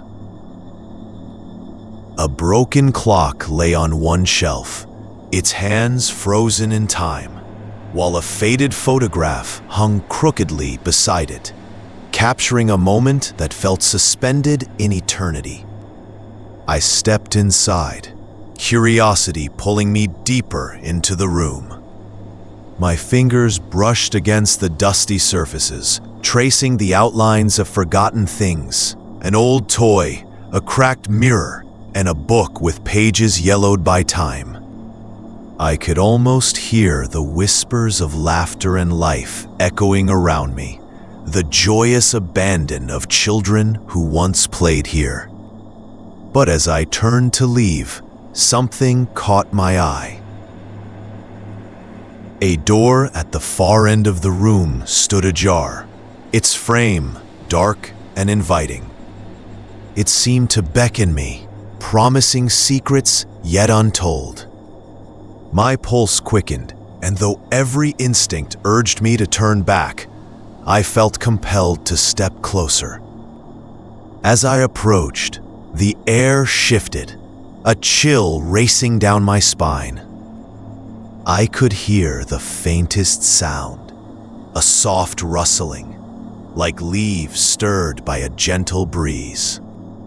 I pushed the door open wider, revealing another corridor, this one darker and more oppressive. The light from the room faded behind me, swallowed by the shadows that crept along the walls. I hesitated, the air heavy with an unspoken weight. Yet something pushed me forward, and I stepped into the darkness. Each step echoed, a hollow sound that bounced off the walls, amplifying the silence that enveloped me. I could feel a presence lurking just beyond my vision, an unseen watcher that made the hairs on the back of my neck stand on end. As I ventured deeper, the corridor twisted and turned, a maze of darkness and uncertainty. I reached out to touch the walls, my fingers grazing the cool, rough surface. With each step, I felt time stretching, bending around me, as though I were moving through a dream rather than a place. The air grew heavier, thick with the scent of mildew and something else, something faintly metallic that clung to the back of my throat. It was then I remembered the stories, the hushed tones of my grandmother speaking of those who lingered, who could not find their way back. I had never taken them seriously, but now, as I traversed this endless corridor, I felt the weight of their truth pressing down on me. I quickened my pace, but the shadows seemed to stretch before me, an infinite expanse that swallowed my steps. With a sudden jolt, I stumbled upon another door, this one unmarked and plain, yet somehow more imposing than the others. My heart pounded in my chest as I reached for the handle, the cold metal sending a jolt of electricity through my fingers. The moment I pulled it open, a gust of wind rushed past me, carrying whispers, faint, indistinct, yet filled with urgency. I stepped inside, finding myself in a small, dimly lit room, the air thick with a familiar warmth. The walls were adorned with photographs, faces frozen in time, their eyes following me with a knowing gaze. I felt a connection to them, a pulse of recognition that flickered like a candle flame. They were a part of something I could not grasp, yet I felt drawn to them, as if they were beckoning me home. But the warmth faded, replaced by an icy grip that wrapped around my heart. I turned to leave, but the door slammed shut behind me, sealing the inn with the silent witnesses. Panic surged within me, and I pounded on the door, desperate to escape. The air thickened, swirling with the whispers, the voices rising to a crescendo, as if they were warning me, urging me to remember. Suddenly, the door swung open, and I stumbled back into the corridor, gasping for breath. The shadows loomed, darker than before, and the way ahead felt uncertain. I turned to retrace my steps, but the corridor stretched endlessly behind me, a tangled web of darkness. I was lost, truly lost, in a place that defied time and reason. With every heartbeat, the realization settled over me like a shroud. I had ventured too far, crossed a threshold I could never return from. The weight of the world above me faded, replaced by the quiet dread that enveloped me in this forgotten space. My childhood dreams of freedom twisted into a haunting reality, the endless stairwells and freight elevators echoing in my mind, a reminder of what lay just beyond my reach. As I stood there, suspended in the shadows, I felt the gentle caress of a hand against my shoulder, a touch both comforting and chilling. I turned, but the stillness between. The sun hung low in the sky, casting a soft, golden hue over the line of motels that sprawled along the edge of town. I had come to this place with the intention of escaping, if only for a weekend. As I drove slowly past the rows of weathered signs and faded paint, I felt a peculiar sense of familiarity, as if I had wandered into a half-remembered dream. I chose a motel at the end of the row, a modest building with a cracked facade and a single neon sign buzzing softly in the gathering dusk. The air was thick with the scent of damp earth and fading flowers, a mingling of the past and the present that settled heavily on my chest. As I parked, the gravel crunched beneath my tires, a sound that echoed in the stillness. Inside, the lobby was dimly lit, the wallpaper peeling in places like memories lost to time. The woman behind the desk had a smile that felt both welcoming and unsettling, her eyes glimmering with an understanding that went beyond the mundane. She handed me a key, its metal cold and unyielding in my palm. I could feel the weight of it as I turned and walked away, each step echoing in the empty space around me. The room was small but tidy, the kind that felt as if it had been untouched for years, like a forgotten treasure. The bedspread was a faded floral pattern, the colors softening into one another like the last light of day. A small window overlooked the parking lot, where the shadows stretched long and thin, creating shapes that twisted and turned in the soft breeze. I set my bag down and took a moment to breathe in the stillness. The quiet was profound, interrupted only by the distant sound of an engine humming somewhere far off. I opened the window slightly, letting in the cool evening air, which carried the faintest hint of blooming night jasmine. I sank into the soft embrace of the bed, my body sinking into the mattress as if it were welcoming me back from a long absence. As the sun dipped below the horizon, I found myself drawn to the small town that lay beyond the motel's walls. The streets were narrow and winding, lined with houses that stood like sentinels, their shadows merging into the growing darkness. I walked slowly, my footsteps muted against the pavement, the sounds swallowed by the quiet of the night. I passed by a park, the swing set swaying gently in the breeze, the chains creaking like whispers. It reminded me of a time long past, of laughter echoing under a summer sky, of endless days that drifted into each other. A flicker of memory passed through me, a fleeting image of a child swinging higher and higher, the world rushing by below. That night, I returned to my room, feeling the weight of the day settle over me like a heavy blanket. I turned on the small lamp beside the bed, the light casting soft pools of illumination on the walls.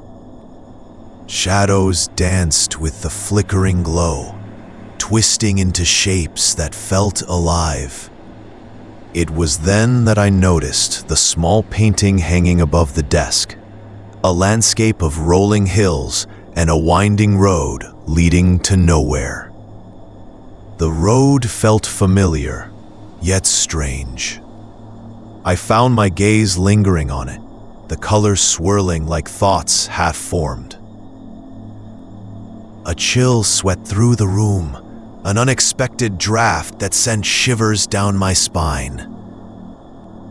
I pulled the blanket tighter around me, feeling the softness against my skin, yet unable to shake the feeling that something was watching.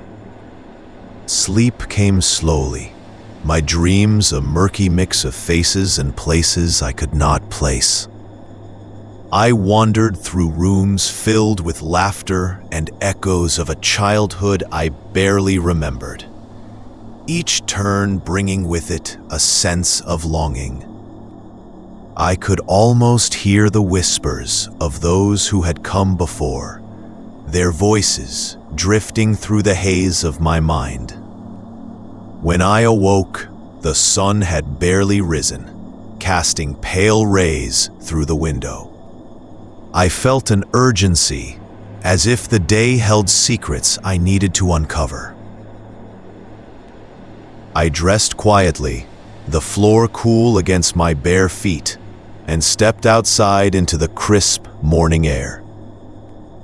The world felt different, shrouded in a thin mist that clung to the ground like an old memory refusing to let go.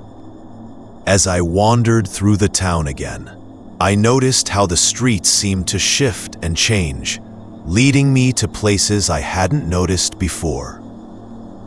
There was an old diner, its neon sign flickering weakly, and I felt a pull to enter. Inside, the air was thick with the scent of coffee and fried food, the sound of distant laughter mingling with the clatter of dishes. I sat at the counter, the vinyl seat cool against my skin. An elderly man sat nearby, his face lined with stories untold. He spoke softly of the town's past, of families who had come and gone, of children who had once played in the park.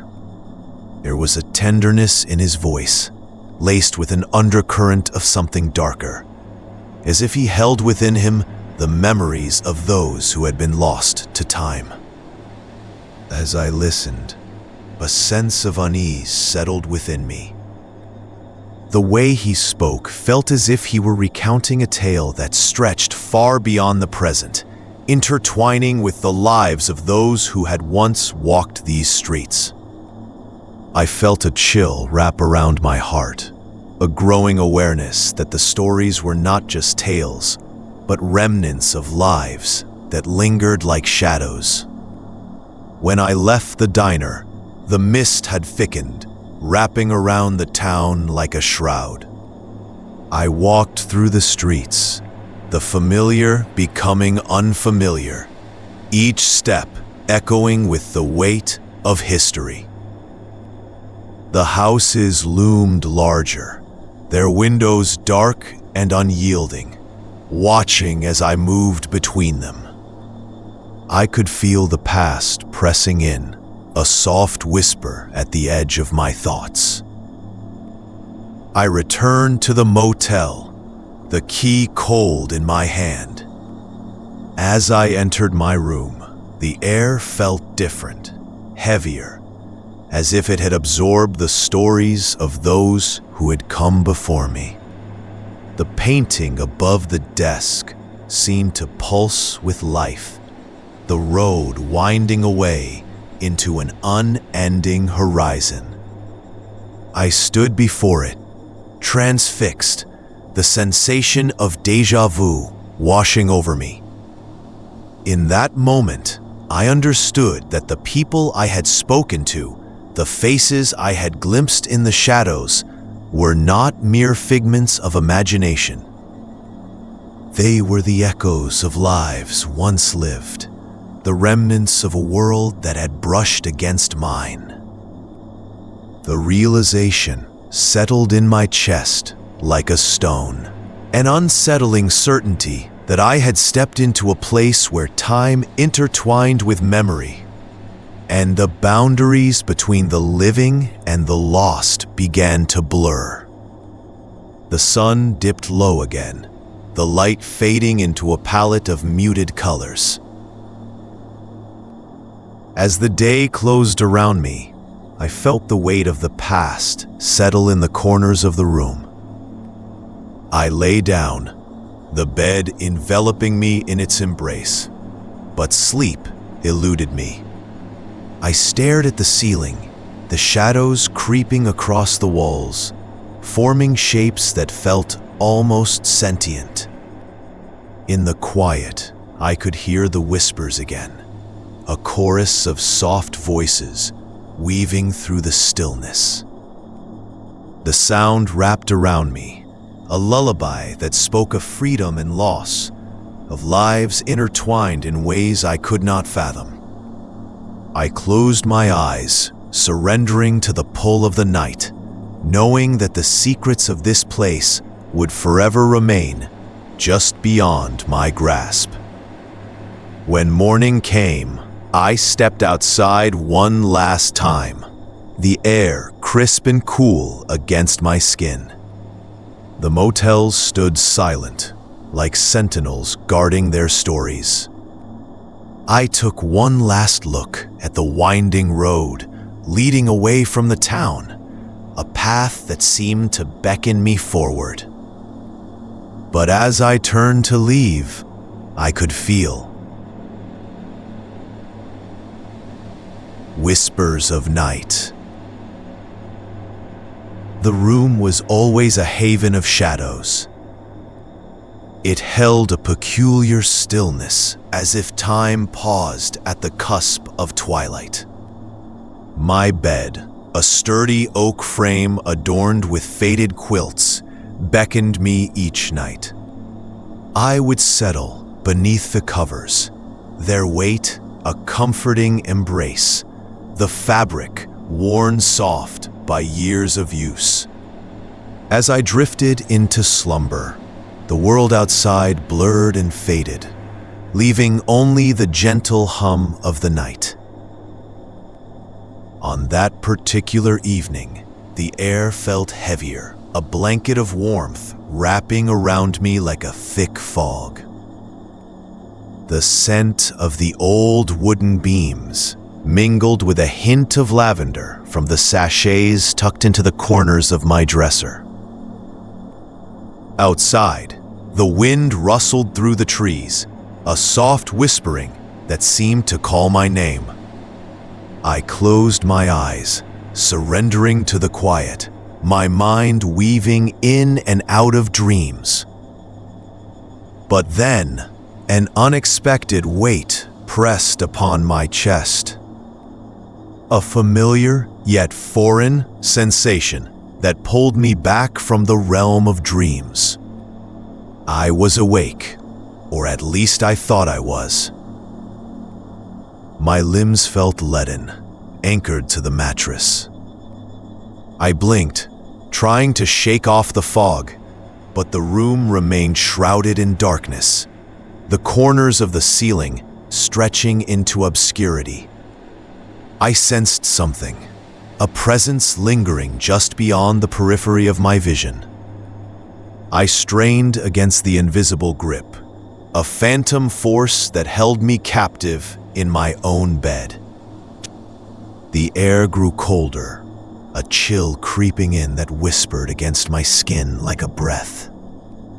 My heart thudded a steady rhythm, the only sound in that oppressive silence. I wanted to scream, to call out for help, but the weight on my chest stifled my voice. In the stillness, I felt a shift, a disturbance that sent a shiver racing down my spine. I turned my gaze, the room shifting slowly, almost dreamlike. And there, standing in the shadowy corner, was a figure. Vague and indistinct, yet undeniably present. The outline shifted, like smoke curling in the air, and for a moment it felt as if it were watching me. I wanted to look away, to blink and dismiss it as a trick of the dark, but my body betrayed me, paralyzed under its gaze. The figure remained silent, yet I could feel an echo of familiarity in its presence. A flicker of recognition danced just beyond my grasp, like a half-remembered dream. It was then that a memory surfaced, unbidden, a childhood encounter tucked away in the depths of my mind. I had been small then, not much older than 5. I remembered the way my bedroom felt, all soft edges and pastel colors, the walls adorned with cheerful drawings that had captured my young imagination. In that distant memory, I had seen something similar, a shadow in the corner of my room, a presence that felt both comforting and terrifying. It had reached out to me, extending a hand as if to guide me into the realm of sleep. I had been too young to understand the fear that curled in my belly, too innocent to question the motives of a figure that felt so strangely familiar. But now, as I lay there, the weight of the present pressing down, I could not shake the sense that this was a continuation of that encounter. My breath quickened, sharp and shallow, and the figure remained, unmoving, as if waiting for something. The shadows shifted around it, curling and dancing, drawing me in closer with a magnetic pull. I tried to recall the details from that night long ago. Had it spoken to me? Had it whispered secrets in the hush of my sleep? I felt the edges of fear blur with something else, curiosity perhaps. My childhood self had not been afraid, had not recoiled at the sight. There had been a warmth in the touch, a sense of belonging. The figure took a step forward, and the room seemed to pulse with its movement. A flicker of light broke through the darkness, illuminating the contours of its form. I could make out the delicate lines of a face, though they remained indistinct, as if shrouded in mist. It felt like being caught in a dream, where nothing was quite real, yet everything was achingly familiar. I wanted to reach out, to bridge the gap that lay between us. A tiny spark of bravery ignited within me, urging me to break the paralysis that bound my body. But the fear clung to me, a shroud that would not lift. I could feel my heart racing, a wild drum echoing in the silence.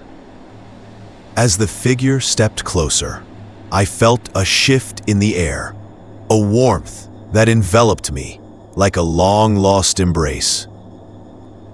It wrapped around my shoulders, urging me to let go of the dread that had taken root in my chest. It was then that I understood the figure was not here to harm me, but to guide me back to that childlike sense of wonder, to the untainted curiosity of my youth. With that realization, the weight on my chest eased just enough for me to draw a breath. I felt my fingers twitch, a gentle movement that broke the spell binding me.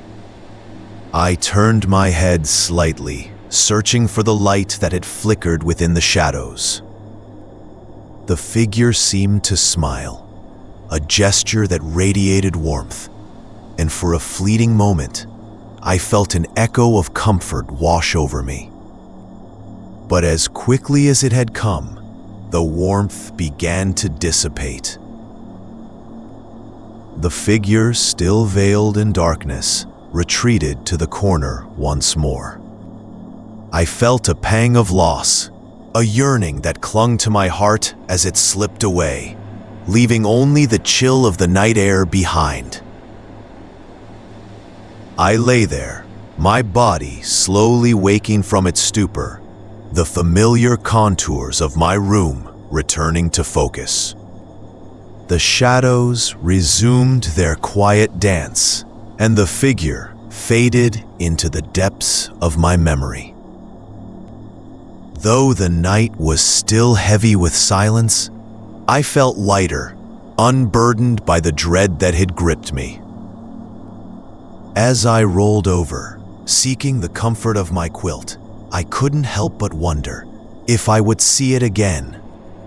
The figure was no longer a source of fear, but a reminder of something deeper, a connection that transcended the confines of time. I felt the gentle brush of its presence linger in the air, a whisper in the night.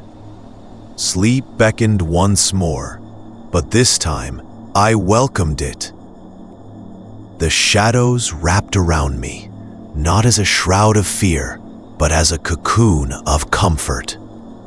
I drifted off, feeling the weight of the night settle softly upon my chest. And in that stillness, I could almost hear the echoes of laughter and warmth, guiding me back into the realm of dreams. The harvest. It was late summer when I returned to my childhood home, the air thick with the scent of ripening apples. The orchard stretched out before me, rows of trees heavy with fruit, their branches almost brushing the ground. I hadn't been back in years, and the familiar sight felt both welcoming and unsettling. The memories mingled with the breeze, whispering tales of long-forgotten days, and I could almost hear the laughter of my younger self echoing among the trees. The barn stood at the edge of the property, its weathered wood groaning under the weight of years and seasons. I had spent countless afternoons playing in its shadow, imagining it to be a fortress, a castle, a world unto itself. Now it loomed larger, darker, as if holding secrets I had once known but buried deep within my mind. As I approached, the door creaked open, revealing a dim interior, the scent of hay and earth mingling with the faintest trace of something else, something stale, forgotten. I stepped inside, the floorboards cool beneath my bare feet. The light filtered in through the slats of the walls, casting long shadows that danced across the ground. Dust motes floated lazily in the beams, and I raised my hand, watching them swirl like spirits released from their slumber. The air was thick and heavy, as if the barn itself were holding its breath, waiting for something to happen. In the far corner, a hayloft rose up, a sanctuary I had often climbed to in search of solitude. The ladder was rickety, each step creaking ominously beneath my weight as I ascended. When I reached the top, I paused, taking in the view. The orchard spread out below like a patchwork quilt, the trees standing sentinel in their orderly rows. I felt a wave of nostalgia wash over me, but it was soon accompanied by a chill that crept into my bones. I settled into the hay, the soft strands prickling my skin. The loft smelled of sweet grass and decay, a mingling of life and death that seemed to pulse in time with my heartbeat. I closed my eyes, allowing the warmth of the sun to envelop me, and let my mind drift back to the days of innocence, when the world was a tapestry of endless possibility. Yet, as I relaxed into the moment, the air shifted and a heaviness settled over me, as if the barn itself were exhaling a sigh of longing. It was then that I heard it, a faint rustling, soft as the touch of a feather. At first, I brushed it aside, attributing it to the wind, or perhaps a mouse scuttling through the shadows. But the sound persisted, a whispering that seemed to rise and fall like a lullaby. I opened my eyes, peering into the dimness, but saw only the familiar contours of the barn, unchanged, yet somehow different. With a hesitant breath, I shifted my position, trying to locate the source of the sound. The rustling grew louder, more insistent, and I felt an urge to investigate. Climbing down the ladder, I moved toward the far wall, where the noise seemed to coalesce into something more than mere disturbance. As I neared, I noticed a pile of old burlap sacks stacked haphazardly, their rough texture inviting to the touch. I ran my fingers across them, feeling the coarse fibers beneath my skin, and then I hesitated, the air thickening with anticipation. It was then that I spotted it, a small hole near the base of the wall, barely wide enough to fit my hand.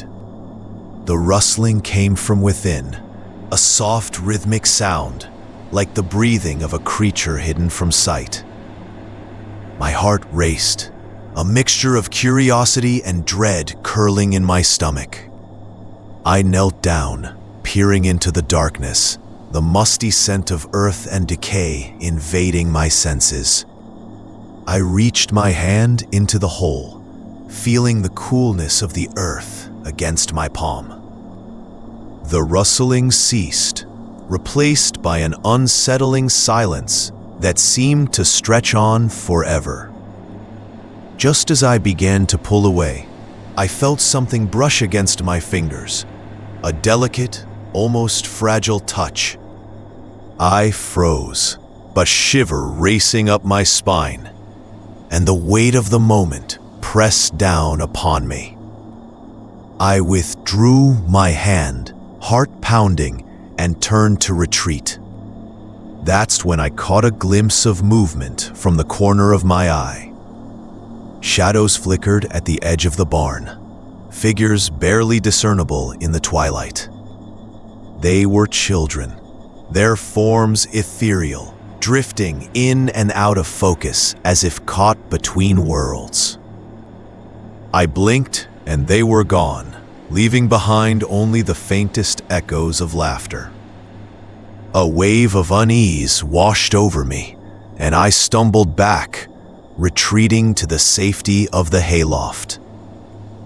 I pressed my back against the rough wood, eyes wide as I searched the dim corners of the barn for signs of life.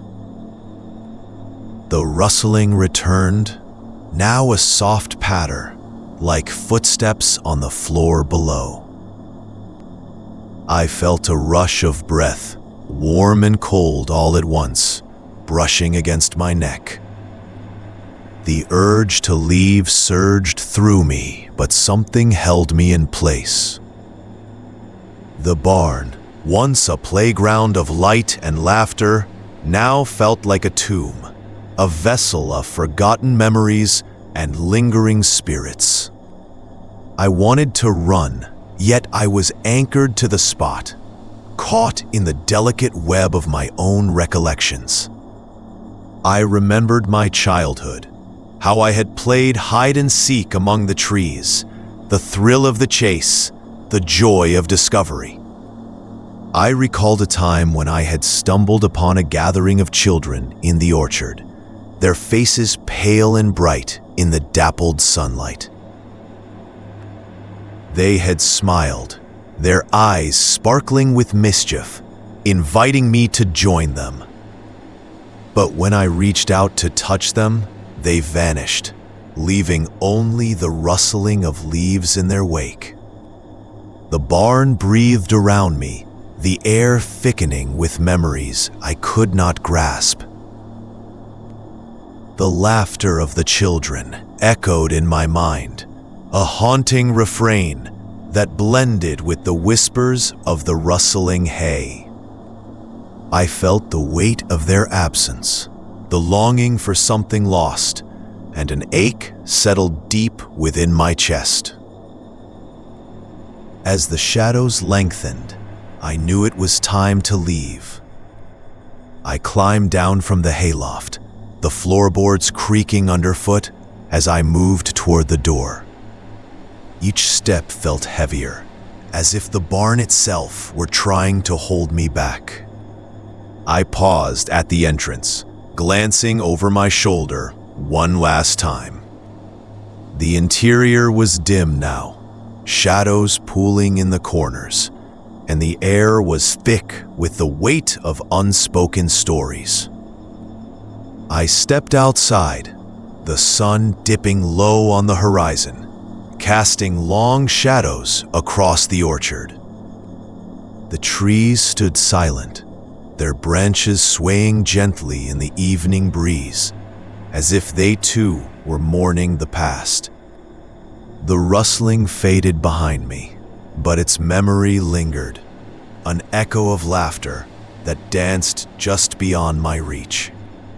I took a deep breath, letting the crisp air fill my lungs, and turned my back on the barn. The orchard stretched before me, the apples glowing in the fading light, and I walked away, the whispers of the past still curling around my heart. The quiet beneath. The summer storms rolled in like a tide, thick and dark, churning the air into something electric. I often found myself sitting on the porch, the wood warm beneath me, watching the clouds gather and swell. It was a ritual I cherished, a moment to breathe before the world was swallowed by the tempest. One evening, as the sun dipped below the horizon, I felt the familiar tingle of foreboding that preceded the storm's arrival. The sky deepened into shades of bruised purple, and the first fat drops of rain pattered against the porch railing. I could hear the distant wail of a tornado siren, a sound that twisted something deep inside me, a reminder of childhood fears that lingered, tethered to memories of basement hideaways and whispered promises of safety. I had always found solace in our storm cellar. It was a cool, dark refuge built of stone, with a heavy wooden door that creaked ominously on its hinges. The air inside was damp, filled with the scent of earth and musty old things. I remembered the way my fingers would trace the rough edges of the walls, seeking the coolness that seeped through the cracks like breath from a slumbering beast. As I sat on the porch, I thought of the last time I had been in that cellar. The memory unfurled slowly, like the clouds swirling above. I was 12 then, my heart racing with both fear and excitement as the storm raged outside. I had been alone, or so I thought, a flicker of anxiety washing over me as I recalled the feeling of being watched. I had turned to look at the shadows pooling in the corners, catching glimpses of shapes that seemed to dance just beyond the edge of the light. There was something about that day, the way the wind howled, the sound of branches snapping like bones. I could still hear it in my mind, that low growl of nature unleashing its fury. I had pressed my ear to the cool stone, hoping to feel the pulse of the storm, the rhythm of the world losing its grip. The siren's wail climbed higher, a piercing note that sent a shiver down my spine, and I felt a pull towards the cellar, an instinct honed by years of storms. I rose, the wooden boards creaking beneath my weight, a gentle protest to my movement. I stepped inside, feeling the warmth of the world slip away as the door closed behind me with a heavy thud. The darkness enveloped me like an old, familiar cloak, and I paused, allowing my eyes to adjust. The cellar was a treasure trove of forgotten relics, rusting tools hung on nails, a dust-covered chest in the corner that whispered of secrets long buried. I ran my fingers along the edges of the chest, its surface smooth and cool, a stark contrast to the trembling air outside. As the storm began to rage, the first loud crack of thunder echoed through the ground, vibrating in my bones. I felt the urge to retreat deeper, to bury myself in the earth. I moved further into the darkness, the sound of my footsteps muted against the floor. The air was thick, and the scent of wet earth wrapped around me like an embrace. I remembered the stories my grandmother told me of storms and spirits, of how they wandered the earth when the sky was angry. She had always said that we should listen closely, for they carried messages from the other side. I thought of that now, a flicker of unease threading through my thoughts. I settled against the wall, the coolness seeping into my skin, and closed my eyes, letting the storm wash over me. The wind howled above, a beast gnashing its teeth against the house. But down here, in the stillness of the cellar, it felt almost serene. I could hear the rain drumming against the roof, like 1,000 tiny hands tapping for attention. And then, in the quiet, a sound broke through, soft, almost imperceptible. At first, I dismissed it as the echoes of thunder, but as I listened, I realized it was distinct, a whispering that flowed through the shadows. I opened my eyes, the darkness thick and impenetrable, yet I felt it, a presence that lingered, waiting. The whispers grew louder, and I strained to catch the words, but they slipped away like grains of sand. I could feel my heart quicken, the rhythm of the storm matching the pulse in my ears. I had always been alone in this cellar, but now it felt different, as though I were sharing the space with something unseen. The air shifted, turning colder, and I shivered as a chill ran down my spine. I turned my head slightly, catching a glimpse of movement in the shadows, a ripple that danced along the walls. My breath caught in my throat. I thought perhaps it was my imagination, a trick of the mind coaxed by fear, but deep down, I knew it felt too vivid to dismiss. Then, like a breath drawn deep into the lungs, the silence returned, stretching taut around me. I dared not move, afraid of breaking the stillness that had settled like dust. The whispers faded, leaving only the sound of the storm above, a reminder of the world that raged just beyond my refuge. But something about that stillness felt heavy, as if it carried weight, an unspoken truth that pressed against my chest. I thought of the stories again, the spirits wandering the earth, and I felt a flicker of recognition. Had I not once been comforted by the idea that they were merely passing through? That they were not here to harm, but to seek solace in the chaos. The storm raged on, the thunder cracking overhead like a whip, but down here, it was just the quiet hum of the cellar. I closed my eyes again, letting the tension slip away, surrendering to the embrace of the earth.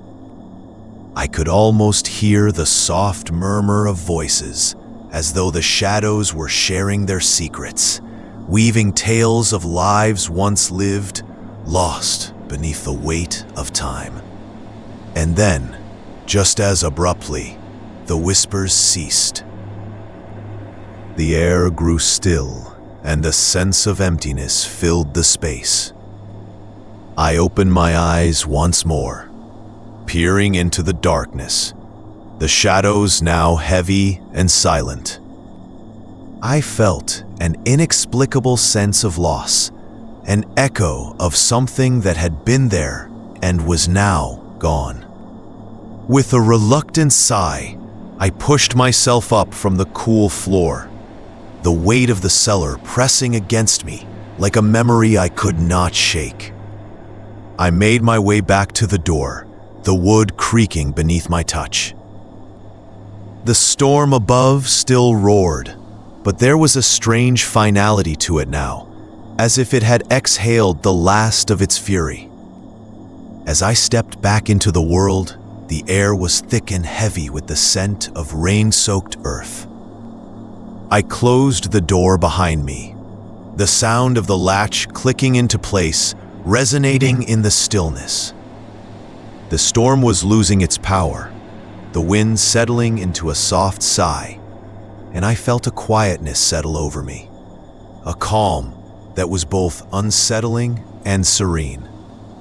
In that moment, I realized how easily the world could slip away, how the quiet could weave itself into the fabric of existence, binding us to the things we can neither see nor understand. The whispers of the cellar lingered in my mind, a reminder of the stories that haunt the edges of our reality, waiting patiently in the dark. The orchard's whisper. The day I returned to the family farm was like stepping back into a dream, the kind that lingers on the edge of memory, but never quite becomes clear.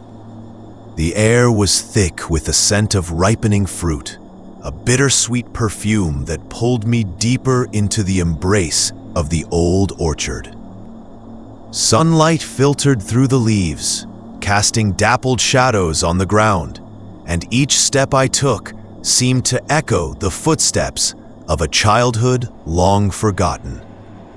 The orchard had changed since my last visit, though the essence of it remained intact. Trees stood like sentinels, their gnarled trunks wrapped in time-worn bark, the branches heavy with fruit that swayed gently in the soft breeze. I brushed my fingertips against the smooth skin of an apple, its cool surface a stark contrast to the warmth of the sun. I remembered the joy of picking apples, the delight of biting into their crisp flesh. But now, the sight of them brought a weight to my heart. I wandered further along the path, memories flickering like shadows in the corners of my mind.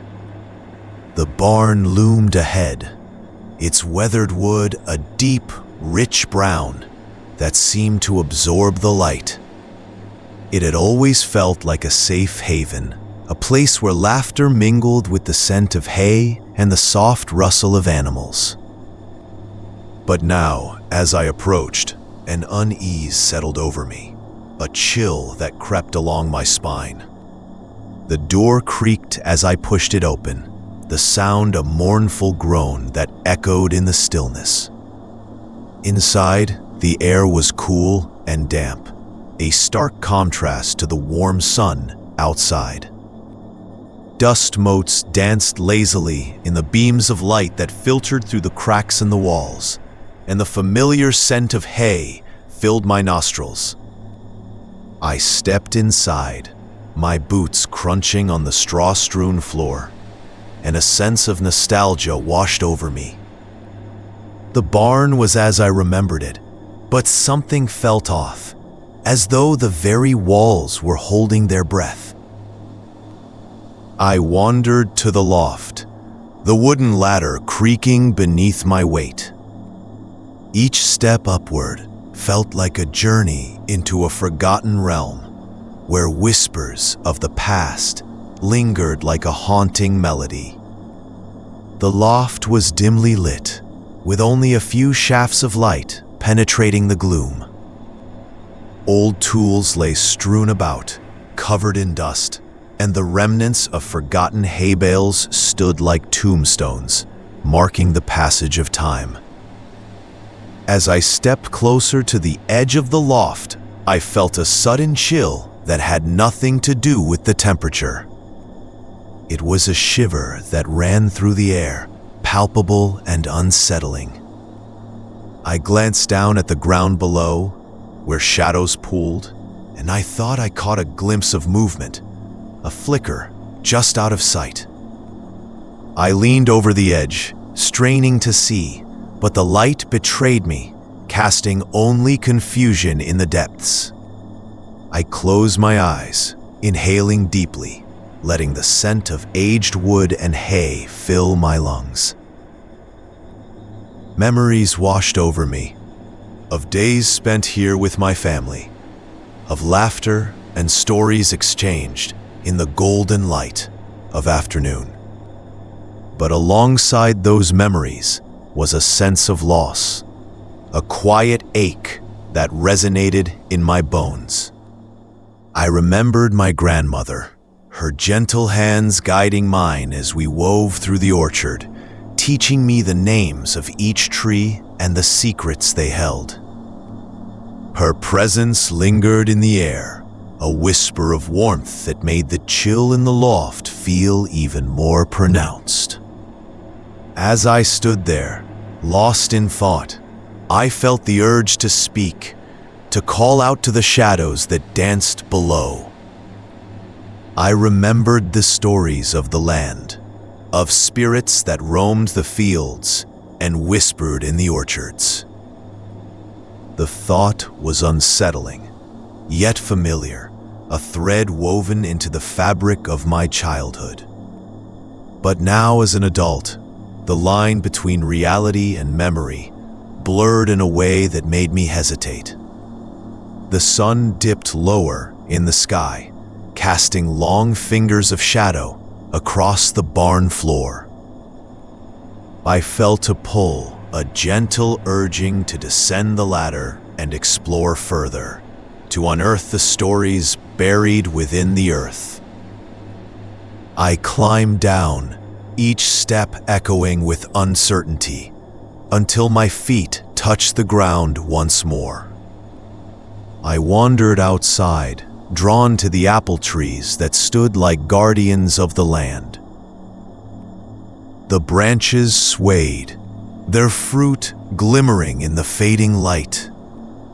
I reached out, my fingers brushing against the skin of an apple, and for a moment, I felt a pulse beneath my touch, a heartbeat that resonated with my own.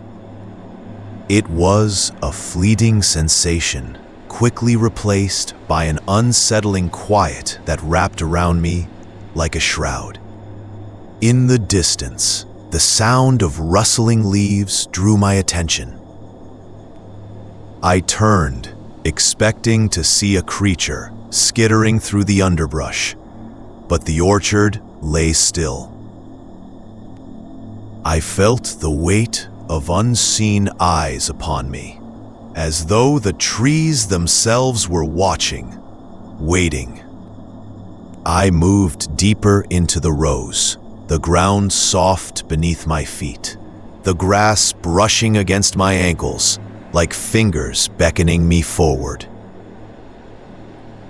As I walked, I noticed a tree unlike the others, its bark blackened and twisted, gnarled limbs reaching skyward like skeletal fingers. The apples on its branches were a deep, unnatural hue, dark and alluring. I felt drawn to it, an inexplicable pull that quickened my breath. I approached cautiously, my heart racing, and as I reached out to touch one of the fruits, a whisper wrapped around me, soft and insistent. I paused, the sound an echo of familiar words, but twisted in a way my skin prickled. The voice spoke of freedom, of release from burdens long carried. I felt an urge to listen, to surrender to the darkness that loomed in the corners of my mind. But as I stood there, I felt the weight of my grandmother's teachings, the stories of the orchard echoing in my heart. I stepped back, my breath quickening as the shadows deepened around me. The trees seemed to sway, the whispers growing louder, a cacophony of voices that filled the air. I turned, the orchard closing in, the light fading, and I stumbled away from the tree, heart pounding in my chest. The familiar path I had walked moments before felt foreign, twisted into a labyrinth of branches and shadows. I ran, my feet pounding against the earth, the orchard alive with a restless energy. The trees reached out, their branches scraping against my arms, and I felt the whispers clawing at my mind, urging me to stop, to listen, to give in. But I pushed forward, fueled by a primal instinct, the need to escape the grip of the orchard that felt so familiar, yet so foreign. As I burst into the clearing, the sun hung low in the sky, casting long shadows across the ground. I could still hear the whispers, a distant echo that faded as I distanced myself from the heart of the orchard. I glanced back, the trees looming like sentinels, their dark shapes etched against the fading light. I made my way to the barn, heart still racing, the air heavy with the scent of hay and the coolness of the impending night. I stepped inside, the door closing behind me with a soft thud, and the world outside faded into darkness. The barn felt safe once more, a cocoon of familiarity amidst the encroaching shadows. Yet, as I settled into the stillness, I couldn't shake the feeling that the orchard was watching, waiting, whispering secrets just beyond the veil of twilight. The weight of their presence lingered in the air, a reminder that freedom and fear often danced hand in hand, and that the past, once buried, could always find a way to emerge from the shadows. Whispers in the attic. I always found myself drawn back to that house, the one on the edge of our small town, with its chipped paint and sagging roof.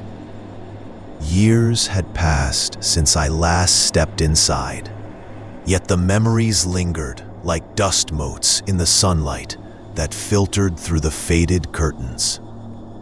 I returned one autumn afternoon, the scent of damp earth and decaying leaves coaxing me into its familiar embrace. As I pushed open the creaking door, it sighed as if relieved to welcome me home. The air inside was stale, thick with the weight of silence. The wooden floorboards groaned under my weight, each step echoing like a heartbeat in the stillness. Sunlight streamed through the grimy windows, illuminating patches of dust swirling in the air, creating a dreamlike quality that hung over everything. I wandered through the narrow hallway, the walls lined with peeling wallpaper that once bore vibrant patterns, now faded into a ghostly palette. Memories fluttered in and out of focus, my mother's laughter, the warmth of a sunbeam on the wooden floor, the comfort of my father's presence in the evenings.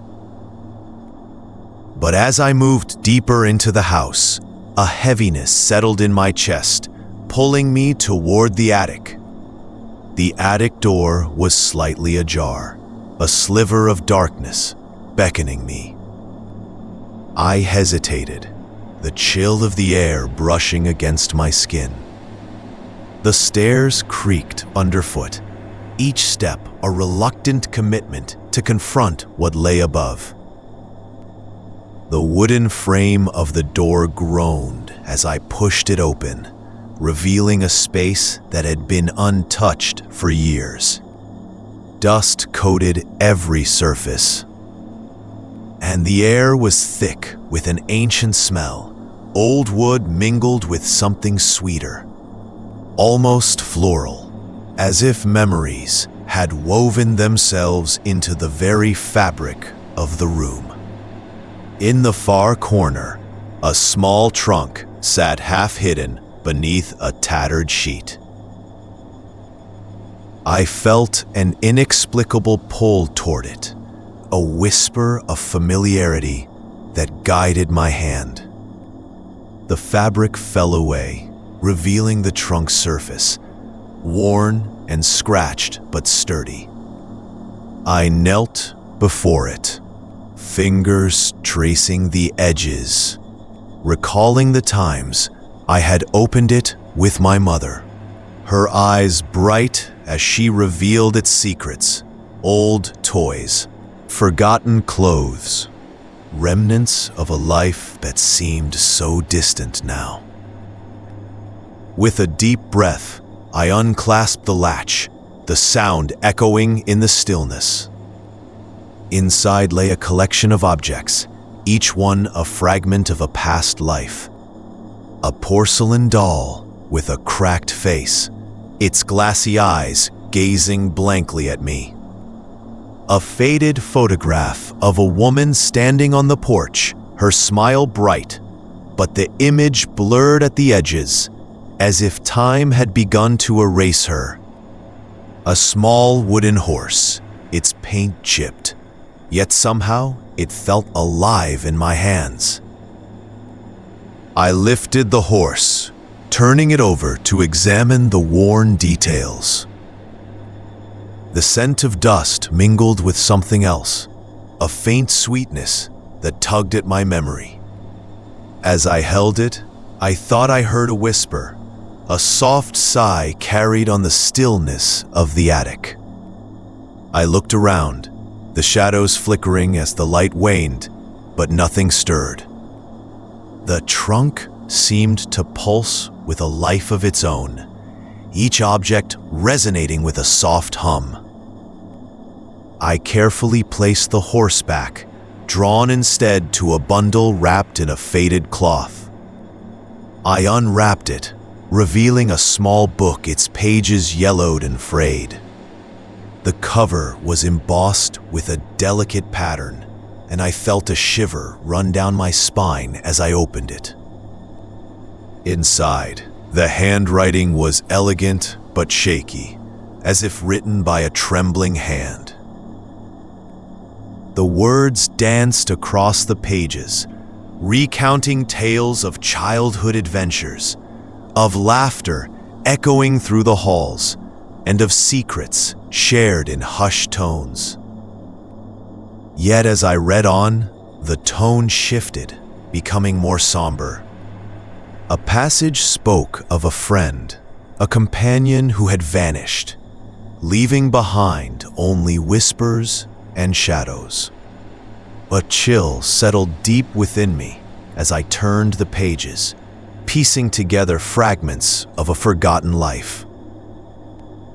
I glanced at the photograph again, the woman's eyes seeming to bore into me, urging me to remember, to connect the dots of a long-ago story that had become tangled in the fabric of time. I closed the book, the silence returning with a weight that pressed against my chest. My fingers lingered on the cover, the tactile sensation grounding me in the present, yet an unsettling sense of something not quite right lingered in the air. I stood up, feeling a slight breeze ripple through the attic, a whisper of movement that stirred the dust once more. As I turned to leave, a flicker of movement caught my eye. In the far corner, where shadows pooled thickly, something shifted, a shape emerging from the darkness. My heart quickened, but I couldn't look away. A figure stood just beyond the reach of light, its form vague and indistinct, yet there was a familiarity to it that made my breath catch. The figure held out a hand, palm open, as if inviting me to come closer. I felt drawn to it, an urge to reach out and touch the coolness of its presence, to understand the connection that tugged at my heart. But as I took a step forward, the figure receded, melting back into the shadows, leaving only the echo of a soft sigh behind. The attic felt colder now, the dust swirling in the fading light. I could hear my breath, steady and calm, yet the unease thrummed beneath the surface.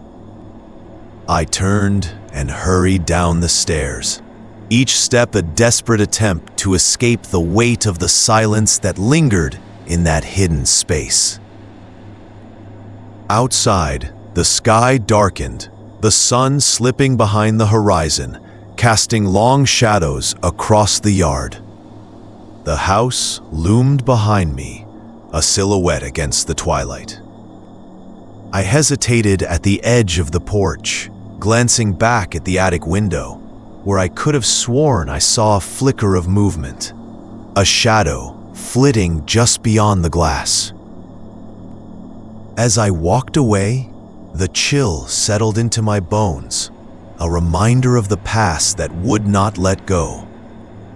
The memories, the whispers, the shape in the shadows, they lingered like a breath on my neck, a quiet dread that followed me into the night, leaving me wondering what stories were still hidden in the corners of that old house, waiting for the next curious soul to uncover them.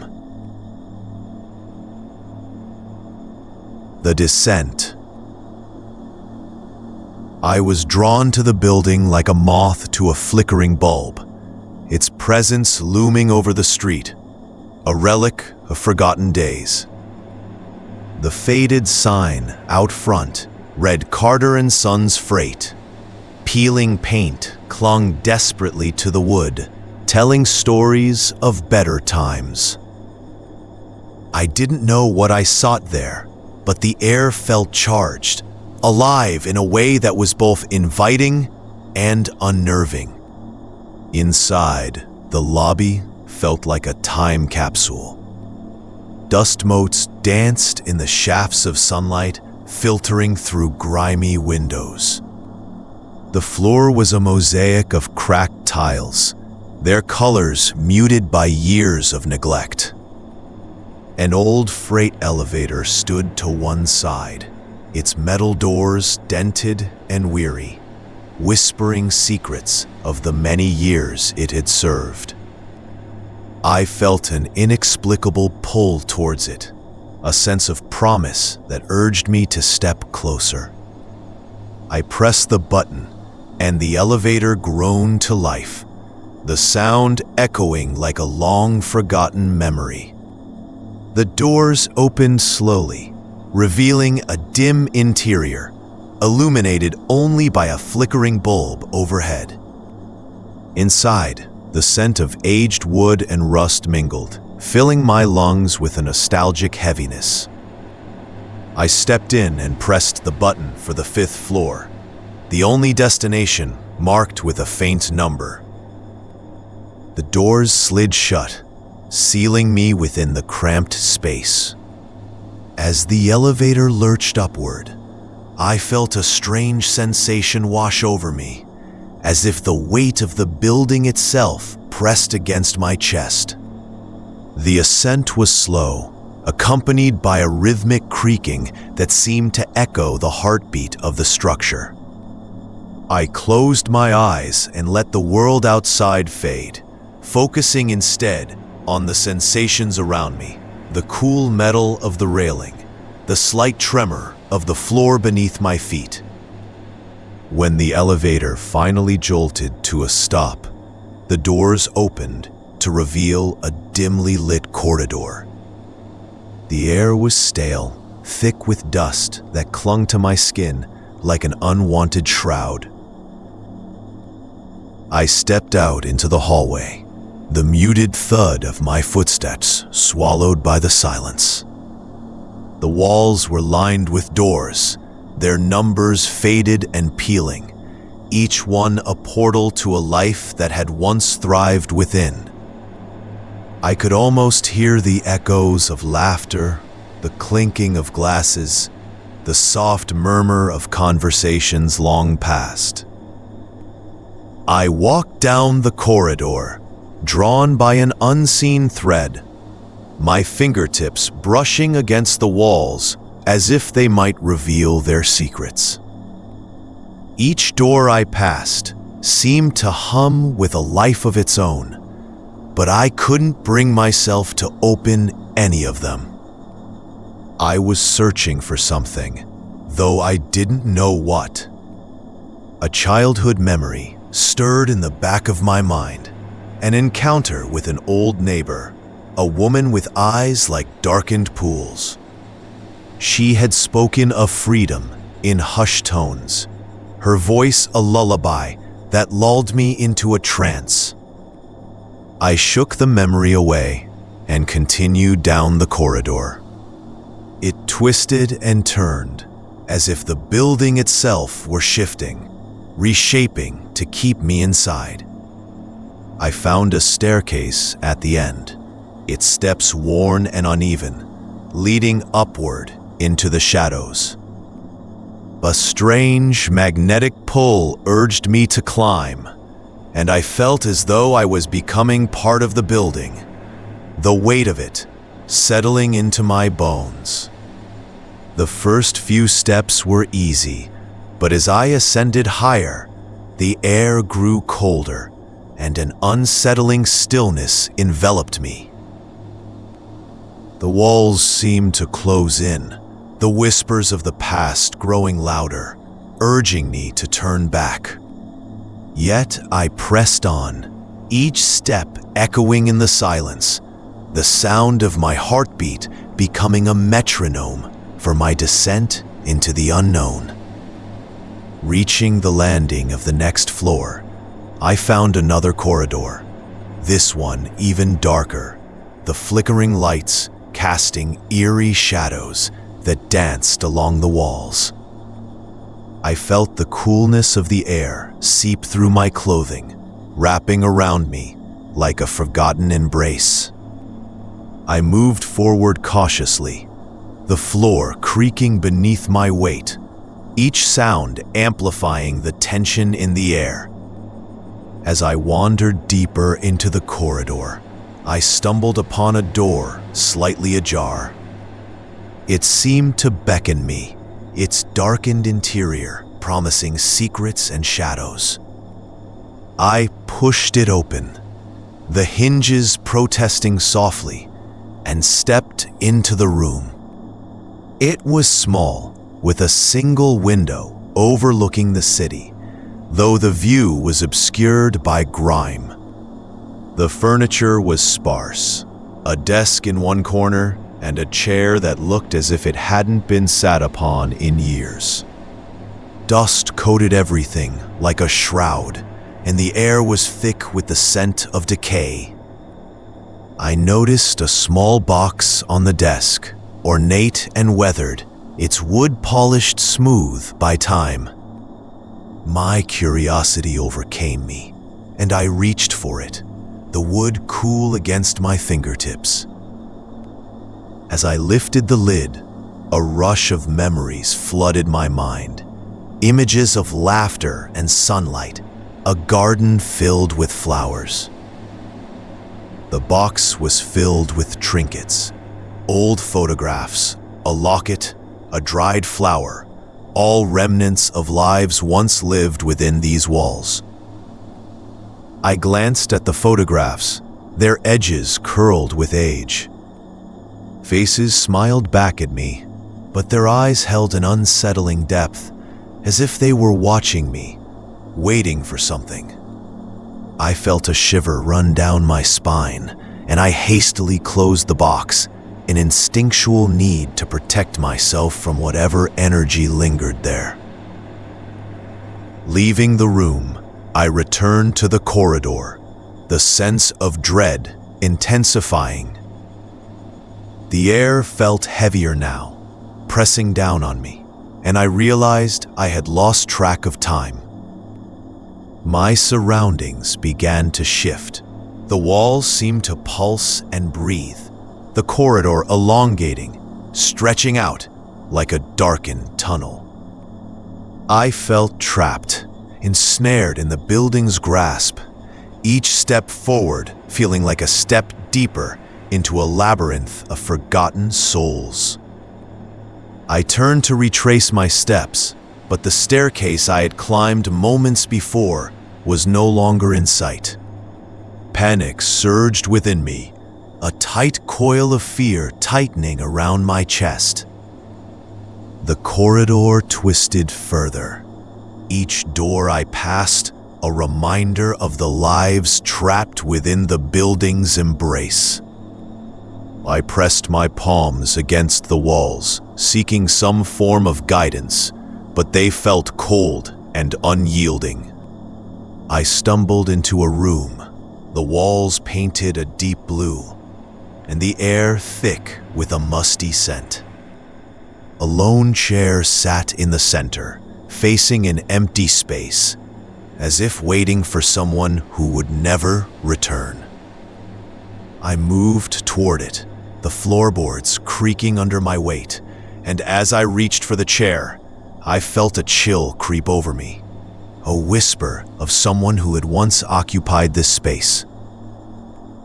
Suddenly, the shadows shifted, coiling around me like tendrils reaching for warmth.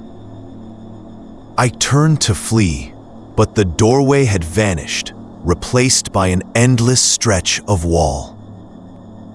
The realization struck me then, a sickening understanding that the building was alive, a vessel of memories that ensnared those who wandered too far within. I was not the first to be drawn here, nor would I be the last. As the shadows closed in, a voice echoed in the depths of my mind, one I recognized from childhood, soft, comforting, yet laced with an underlying sorrow. It spoke of freedom and the choices we make, of paths taken and those left behind. I felt the pull of the past, of a life I had long forgotten, but the weight of it was suffocating. I turned and ran, my heart pounding in my chest, desperate to escape the grasp of the building that had claimed so many. I darted through the endless corridors, the walls closing in, my breath coming in ragged gasps. The freight elevator loomed ahead, its doors wide open, a beacon of hope in the forgotten path. It began with the shadows that stretched across the cracked pavement, deepening as dusk wrapped the city in a shroud of quiet. I had always been drawn to the old underpass, a relic of a time when the streets were alive with laughter and the air hummed with possibility. Now, it lay abandoned, a gaping mouth of crumbling concrete, whispering secrets I longed to uncover. I had come to the city in search of freedom, an escape from the suffocating confines of my past. My childhood was a series of muted colors, faded memories of a home filled with echoes. The underpass called to me like a siren, promising liberation from the weight of my history. Each time I passed it, I felt the draw of its darkened entrance, like a soft beckoning. The world above buzzed with an energy that felt alien, and so I found solace in the cool embrace of the tunnel's shadow. The first time I stepped inside, I was greeted by the smell of damp earth and something acrid that lingered in the air, a residue of decay. The walls were slick with moisture, the surface glistening like the skin of some slumbering beast. As I ventured deeper, the sounds of the city faded, replaced by a muffled echo that seemed to come from everywhere and nowhere at once. My footsteps echoed, each one a reminder that I was alone in this forgotten place. The walls of the tunnel were adorned with faded graffiti, once vibrant colors, now muted by the passage of time. They told stories of lives lived and lost, the words a tapestry woven with dreams and despair. I ran my fingers over the rough surfaces, tracing the letters, feeling the energy that pulsed beneath my touch. They felt alive, as if they were waiting for someone to remember, to breathe life back into them. I wandered further, letting my curiosity lead me deeper into the underbelly of the city. The air grew cooler, the light dimmer. Occasionally, I caught glimpses of movement from the corners of my eyes, fleeting shadows that darted away as I turned to look. I shook off the unease that crept up my spine. It was just the remnants of my imagination, the echoes of my own childhood fears bubbling to the surface. As I explored, I found a small alcove where the light barely reached, cloaked in darkness. The walls were damp, and the ground was littered with broken glass and debris. It felt like a hidden sanctuary, a place untouched by time. I sat on the cold ground, leaning back against the rough wall, and closed my eyes for a moment, letting the darkness wash over me. I could almost hear the whispers of those who had come before me, lost souls who had wandered these passages, seeking refuge from the world above. In that stillness, memories drifted to the surface. My childhood friend Sarah, her laughter a bright spark in the haze of my past. I could almost feel her presence beside me, the warmth of her hand in mine as we explored the woods behind our houses. We had created a world of our own, one where the trees were giants and the shadows danced. But as the years passed, the laughter faded, and the magic of our childhood slipped away like sand through fingers. As I sat in the alcove, I felt an odd sense of connection to the space. It was as if the tunnel held the remnants of countless stories, woven together like a tapestry. Each person who had ventured into its depths left behind a piece of themselves, a shard of memory that clung to the walls. I could feel their longing, their search for freedom, mirroring my own. The air grew heavy, thick with a silence that felt almost tangible. It wrapped around me like a shroud, squeezing gently, urging me to listen. I opened my eyes, the darkness pressing in around me, and saw something flicker in the shadows. A figure stood at the far end of the alcove, partially obscured by the dim light. My heart raced, but I felt an inexplicable calm wash over me. It was a woman, her form ethereal, shimmering like a mirage. Her hair flowed like liquid silver, and her eyes held a depth that seemed to pull at the very essence of my being. She didn't move, just stood there, her gaze fixed on me, as if she were waiting for something to unfold. In that moment, I was drawn back to my childhood, to the time Sarah had told me about the ghost that haunted the old abandoned house at the end of our street. The stories had filled me with dread, but they had also ignited a spark of curiosity. I had often wondered if the tales were true, if there really were spirits wandering among us, searching for connection, for understanding. The woman in front of me seemed to embody that very essence, a fleeting whisper from the past. I blinked, and she was closer, her form shifting like smoke. I could feel her presence wrap around me, an invitation to step into a world beyond the veil of reality. I shivered, not from fear, but from a strange sense of belonging. The tunnel felt alive, pulsing with energy, and I was acutely aware of the stillness that surrounded us. The world above had faded into a distant memory, and here, in this forgotten path, I was free. The woman's eyes held a promise, an understanding that transcended the boundaries of life and death. I could feel her urging me to let go of my fears, to embrace the unknown.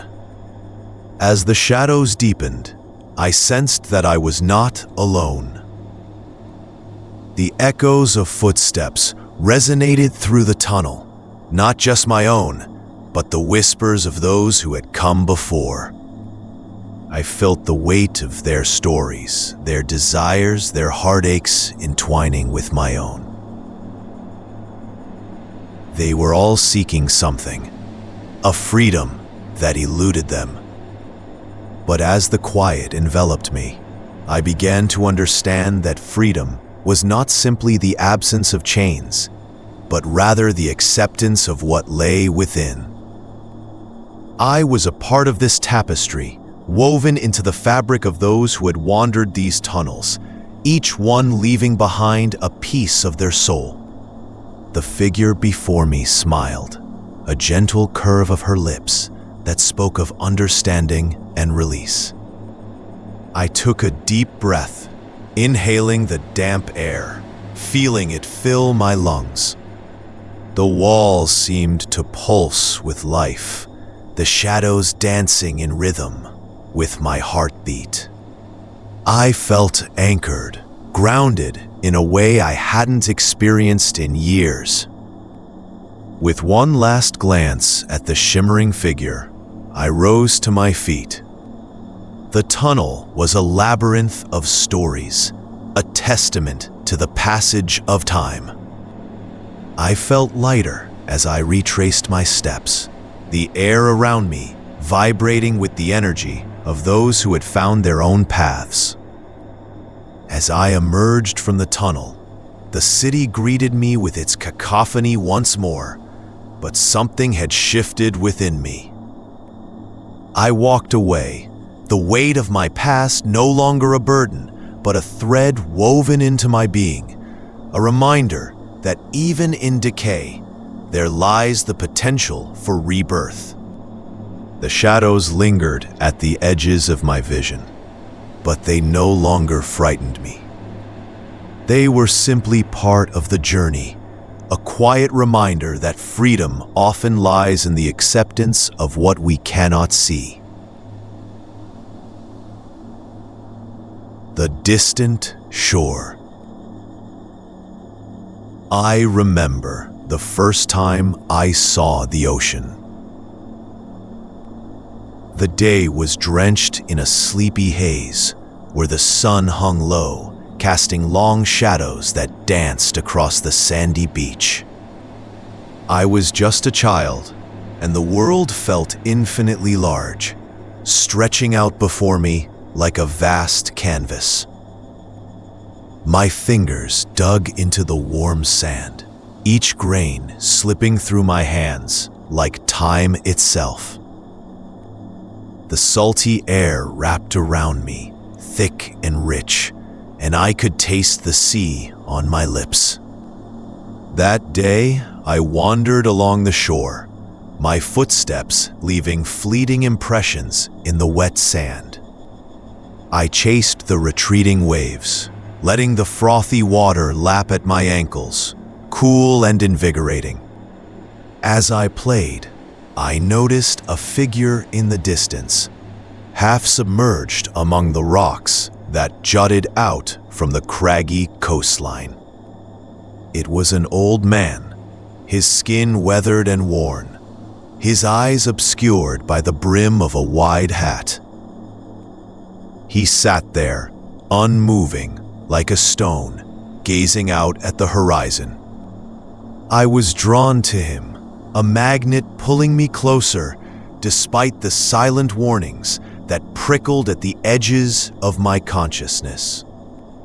Something about his stillness felt heavy, as if he bore the weight of all the tides, all the storms, and all the secrets the ocean kept. I approached, the grains of sand warm against my bare feet, and when I was near enough to see his face, I paused. There was a calmness to his expression, an unsettling serenity that filled me with an inexplicable dread. The tide ebbed and flowed, a rhythm that seemed to echo the man's presence. He shifted slightly, his gaze never wavering from the horizon, where the sun dipped lower, blurring the line between sea and sky. I felt small, swallowed by the enormity of it all, the vastness of the ocean, the unfathomable depths that lay beneath the surface, and the impenetrable mystery of the old man. I sat beside him, the coolness of the stone beneath me grounding yet unsettling. I could feel the pulse of the waves, the way they whispered secrets to one another, stories I could not comprehend. The salt air filled my lungs, rich and heavy, mingling with the scent of damp earth and decaying seaweed. It was intoxicating, and I closed my eyes, surrendering to the rhythm of the world around me. Time slipped away like the tide. I remember the feeling of weightlessness, as if I had become one with the ocean itself. The old man did not speak, yet his presence enveloped me, an unspoken bond that tethered my thoughts to his stillness. I felt a strange sense of freedom, a release from the mundane weight of childhood worries. As dusk settled, the horizon bled into shades of purple and gold, the world transformed by the encroaching night. I turned to the old man, my curiosity piqued, but he remained silent, his gaze fixed on the last glimmers of light. There was a deep well of knowledge behind his eyes, as if he understood the language of the waves, the whispers of the depths that called to me. I wanted to ask him questions about the ocean, about life, about the things that lay hidden beneath the surface, but the words eluded me, lost in the thickening darkness. Instead, I let the cool breeze dance across my skin, feeling it lift me, as if inviting me to follow the tide into the deepening shadows. The air grew heavy, saturated with the scent of brine and decay. I could sense the shifting of something vast and unknowable beneath the surface, a presence that stirred in the depths, unfurling like a long-forgotten memory.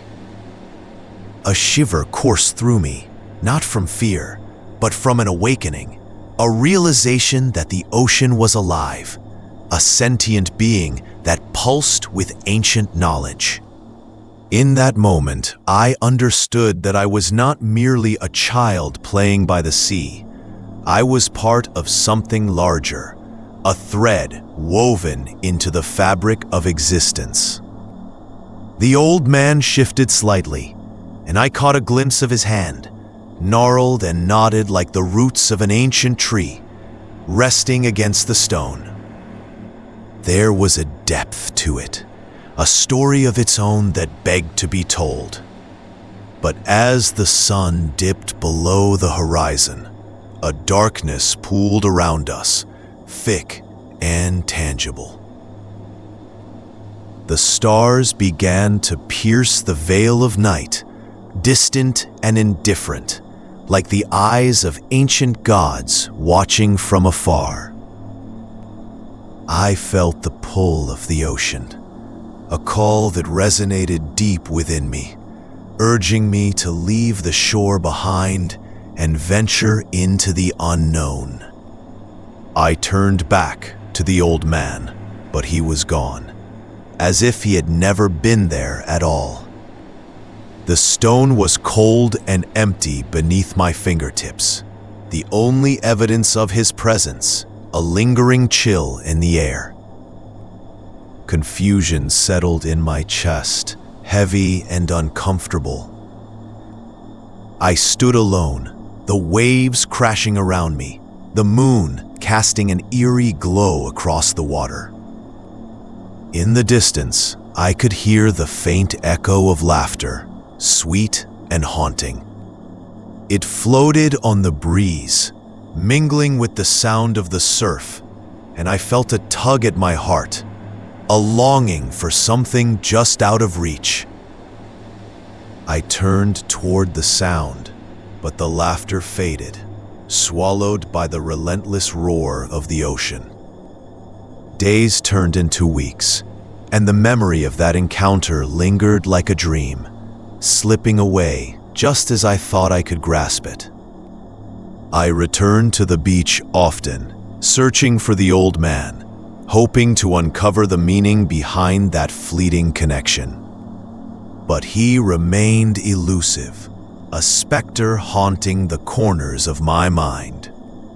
As the years passed, I grew older, and the world around me began to change.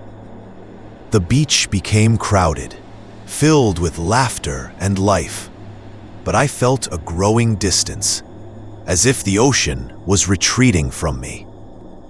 The tide ebbed and flowed, but I was no longer its child, and the whispers that once called to me grew faint, lost in the din of the world. Still, on quiet nights, when the stars blanketed the sky and the moon cast its silver glow upon the water, I would sit alone at the water's edge, listening to the waves. The old man's gaze returned to me in those moments, a reminder of a truth I could not fully understand. I felt the weight of the ocean pressing down, the depths alive with possibilities, and I knew that freedom lay just beyond the shore, waiting patiently for me to embrace it. But as the years stretched on, I found myself tethered to the land, the call of the depths growing quieter, like a distant memory fading into the shadows. The laughter that once danced on the wind became a distant echo, and the freedom I had once felt slipped through my fingers like grains of sand. I wondered, In my quieter moments, if perhaps the old man had been a harbinger of something greater, a whisper from the abyss. Or maybe he had been a part of me, a fragment of that endless connection to the sea, now lost to the mundane world I inhabited. And as I sat there, the moonlight shimmering on the dark waters, I could not shake the feeling that somewhere beneath the surface, the ocean still remembered me, still beckoned me to join it on the distant shore. The lighthouse keeper. The fog rolled in thick that evening, a shroud of silence that pressed against the coastal cliffs, muffling the world beyond. I stood at the edge of the weathered path leading to the lighthouse, the salt-laden air filling my lungs with a briny chill. The old structure loomed above me, its paint peeling and weathered, a sentinel against the encroaching gloom. I had come to this place for solace, to escape the clamor of everyday life, but the lighthouse held secrets, deep and quiet, like the depths of the ocean that swirled below. As I stepped closer, the wood creaked beneath my feet, each sound echoing in the stillness. My fingers brushed against the rough stone of the lighthouse's base, cool and damp from the encroaching sea. I could feel the weight of the years in the structure, as if it had absorbed the whispers of countless storms and the sighs of sailors lost to the waves. The door was slightly ajar, a beckoning invitation or perhaps a warning, and I hesitated, feeling the pulse of the lighthouse resonate in my chest. Inside, the air was thick with the scent of mildew and old lantern oil, memories of light that had once pierced the endless darkness. The spiral staircase wound upward, the iron railings cold and unyielding beneath my grip. Each step I took echoed hollowly, as if the lighthouse itself held its breath, waiting. It felt as if the structure was alive, breathing in the fog and exhaling a heavy silence that wrapped around me. At the top, the lantern room opened before me, the glass panes fogged and ghostly, obscuring the view of the churning sea below. I moved closer, drawn to the heart of the lighthouse, where the great lamp had once burned brightly. Now it lay dormant, a relic of a time long past, its brass casing tarnished and forgotten. I reached out, my fingers brushing the cool metal, feeling a shiver race up my arm, as if the lighthouse recognized my touch. A chill wind whispered through the cracks in the glass, carrying with it the distant cries of gulls and the low rumble of waves crashing against the rocks. I closed my eyes, allowing the sound to envelop me, drawing me back to a childhood memory. I remembered a summer spent at my grandmother's cottage by the sea, the saltwater air tangling in my hair as she recounted stories of sailors who had vanished in the fog. She spoke of a lighthouse keeper who had gone mad, his cries lost to the mist, his spirit forever wandering the coastline, searching for a way home. The memory flickered, and I felt the weight of her words settle over me like the fog outside. I shook my head, dismissing the thought, but it lingered in the back of my mind, a shadow twisting just beyond my reach. The wind howled, and I turned to the window, peering through the haze to the roiling sea below. The waves crashed against the rocks with a ferocity that matched the growing unease within me. Something about the lighthouse felt wrong, as if it had been waiting for me, an echo of a forgotten promise. I stepped back, my breath hitching in my throat. The air felt heavier now, as if the fog had seeped into the very walls of the lighthouse, wrapping around me like an embrace. I glanced at the lantern, its dormant flame a reminder of the light that once guided lost souls home. I wondered if the keeper's spirit lingered still, caught between the worlds of the living and the dead, forever bound to the very stones he had tended. As I turned to leave, a flicker of movement caught my eye. My heart quickened, and I hesitated, staring at the shadows that danced just beyond the glass. I could have sworn I saw a figure, pale and ethereal, standing just outside the lighthouse, its shape indistinct amidst the fog. I leaned closer, straining to see, but the figure melted away into the mist, leaving only the howling wind in its wake. I stepped back, shaken, the tales of my childhood echoing in my mind.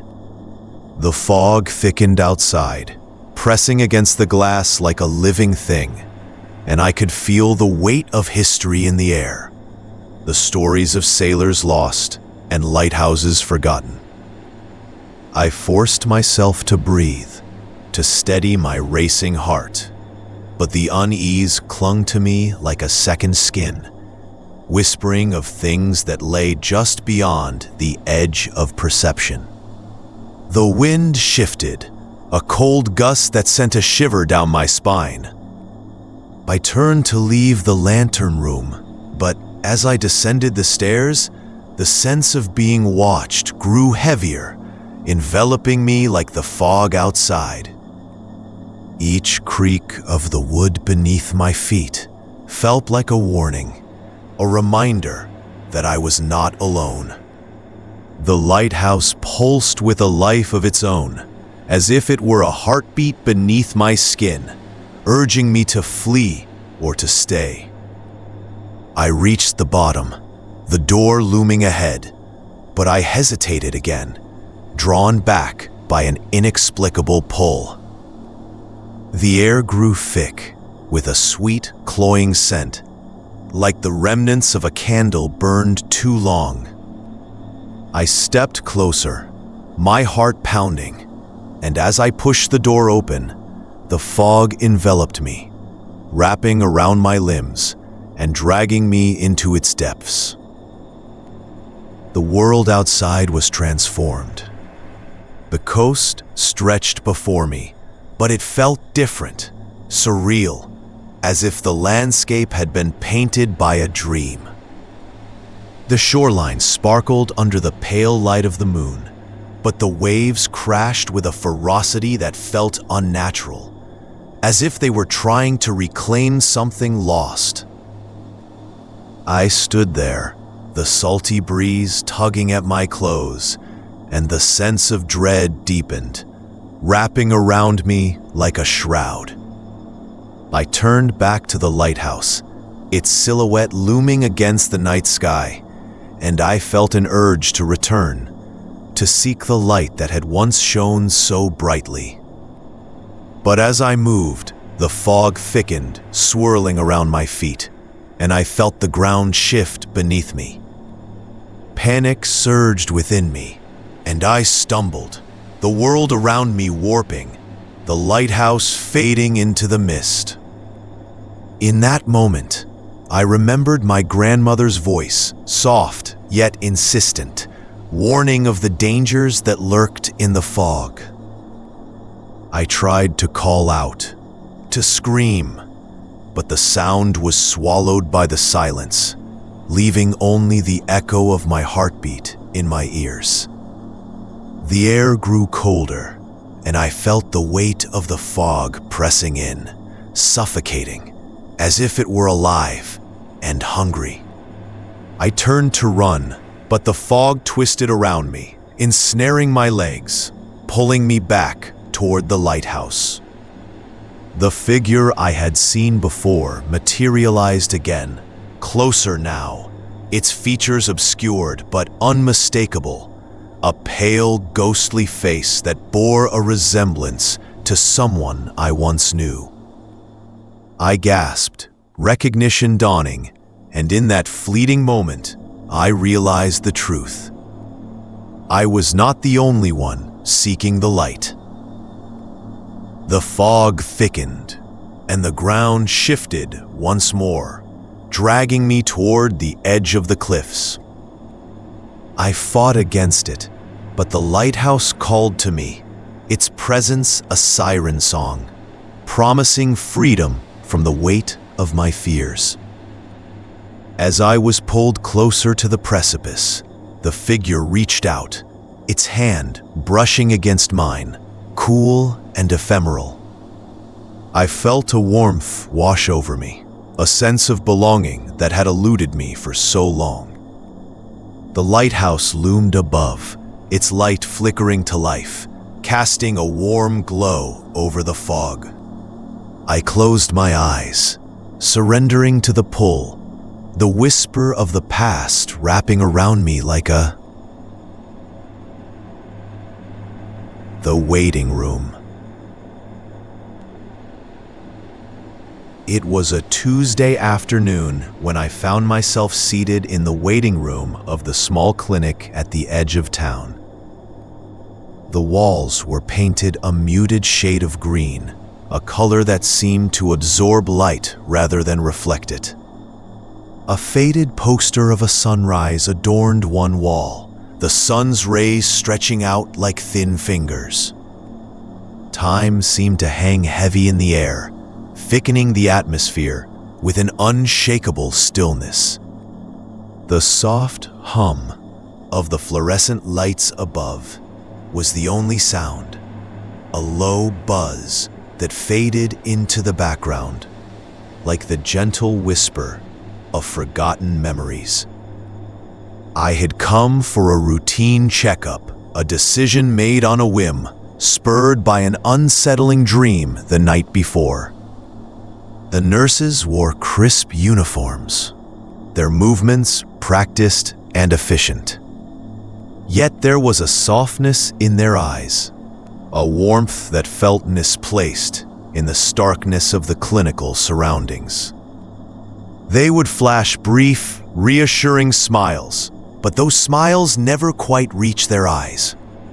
It was as if they knew something I did not, something that lurked just beyond the threshold of my understanding. As I sat there, I found myself drawn to a small window at the far end of the room. It framed a view of the garden outside, a patch of wild grass tangled with weeds and dandelions. It was a sanctuary of neglect, where nature seemed to thrive in rebellion against the sterile confines of the clinic.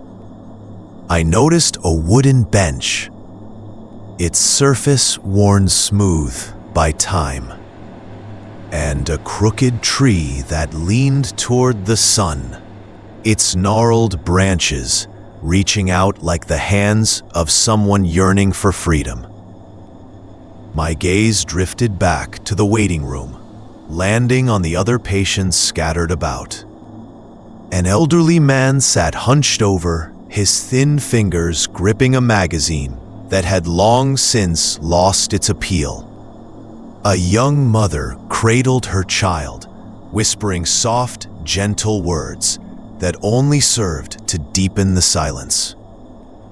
The child's eyes were wide, taking in the unfamiliar surroundings, the sense of antiseptic and faint floral air freshener mingling in the air. I caught a glimpse of his tiny fingers, twitching with the innocent energy of youth, oblivious to the invisible weight that hung over us all. Minutes ticked by, the clock on the wall moving with a lethargy that felt almost deliberate. I could feel the pulse of anxiety thrumming beneath my skin, a subtle vibration that seemed to synchronize with the flickering lights above. My thoughts turned inward, memories slipping through my fingers like grains of sand. I recalled a visit to a different clinic many years ago, a place that felt like a distant echo of this one. I had been a child then, clutching my mother's hand as she reassured me with a calmness I could not grasp. In that memory, the walls were painted a cheerful yellow, and the waiting room was filled with the laughter of children. I remembered the sweet scent of cotton candy wafting in from the fairgrounds nearby, blending with the antiseptic in a way that made the place feel alive. I had spotted a girl, maybe a year older than me, with a cascade of dark curls and a mischievous smile. She had leaned in close, whispering secrets about the monsters that lived in the shadows, the ones that crept out when the lights flickered. I had laughed, but her eyes were serious, as if she knew something I did not.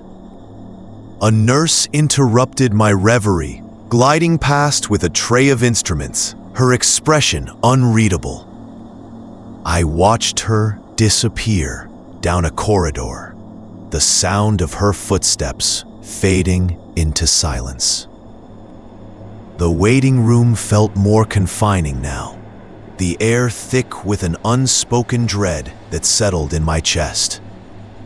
I shifted in my seat, feeling the coolness of the plastic beneath me, its surface slick and impersonal. Outside, the wind picked up, rustling the leaves in the garden. It whispered through the cracks of the building, carrying with it the scent of rain-soaked earth. I closed my eyes for a moment, allowing myself to imagine the freedom of that garden, the wildness of nature untamed. I could almost hear the laughter of the children from my memory, their voices mingling with the rustle of leaves, a bittersweet melody that tugged at my heart. A sharp intake of breath pulled me back to the present.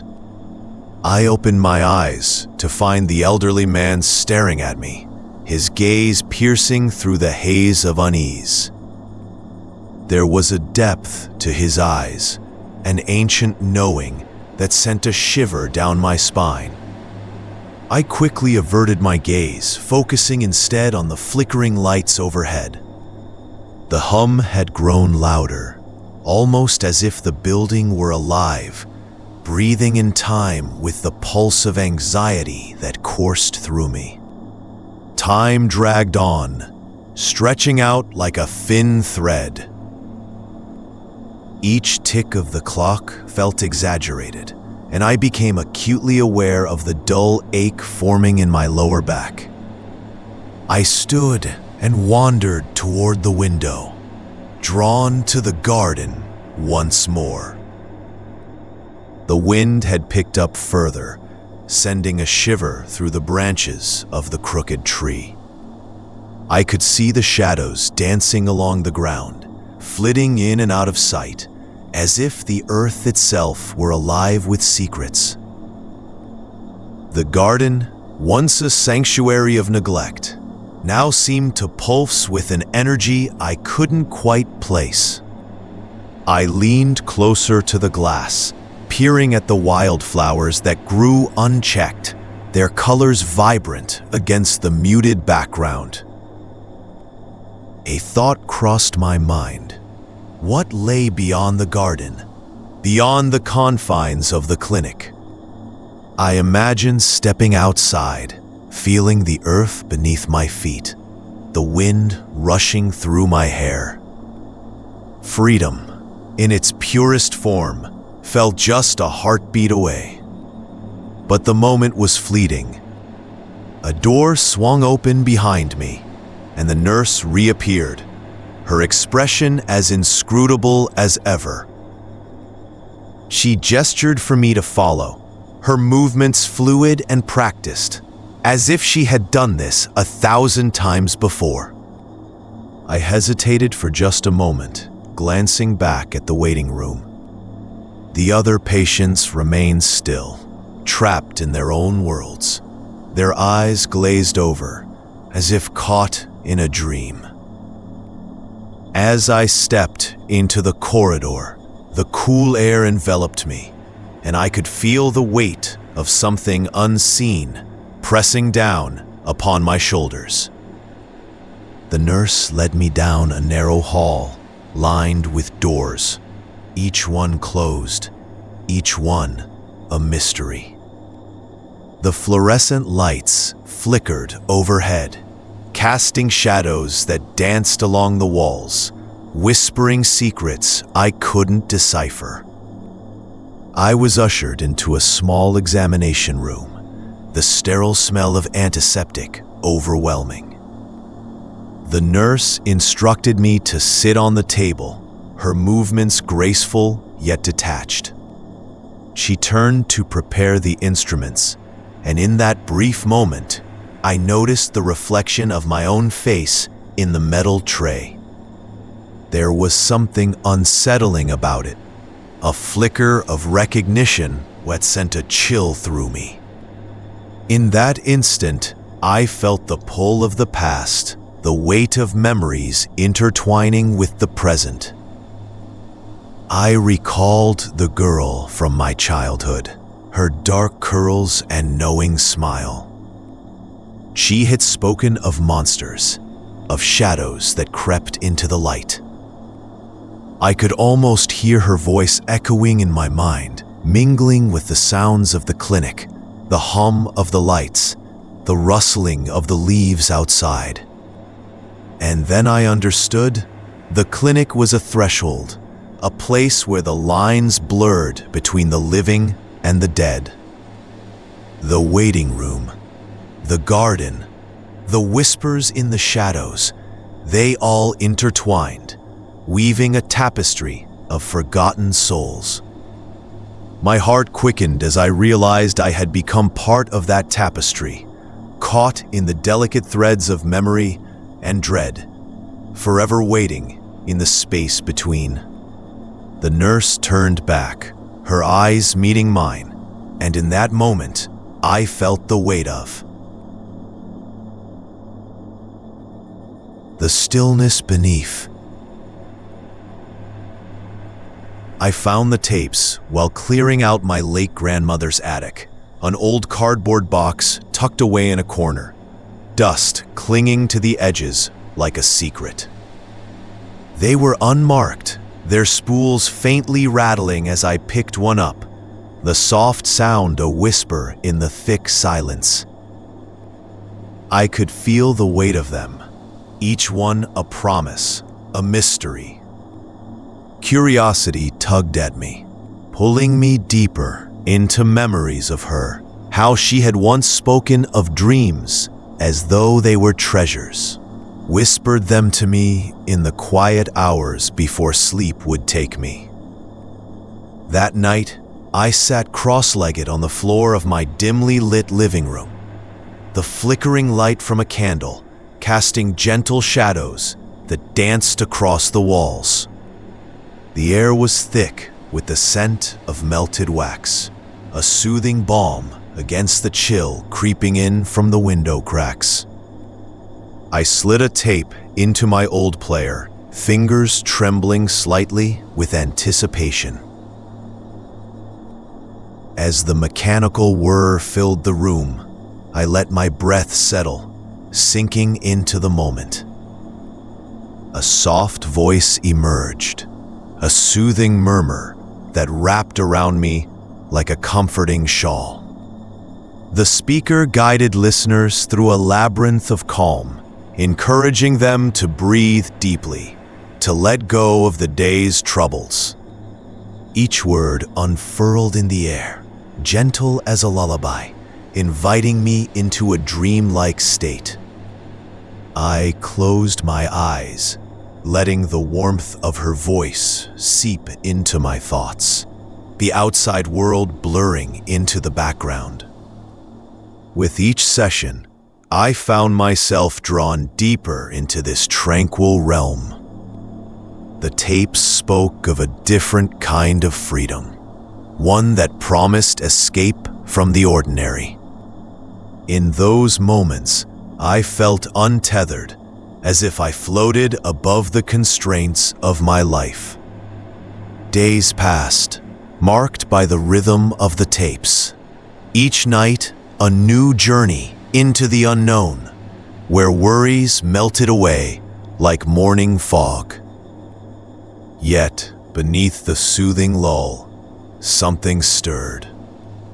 There were subtle shifts in the atmosphere, whispers of something unseen, brushing against the edges of my consciousness.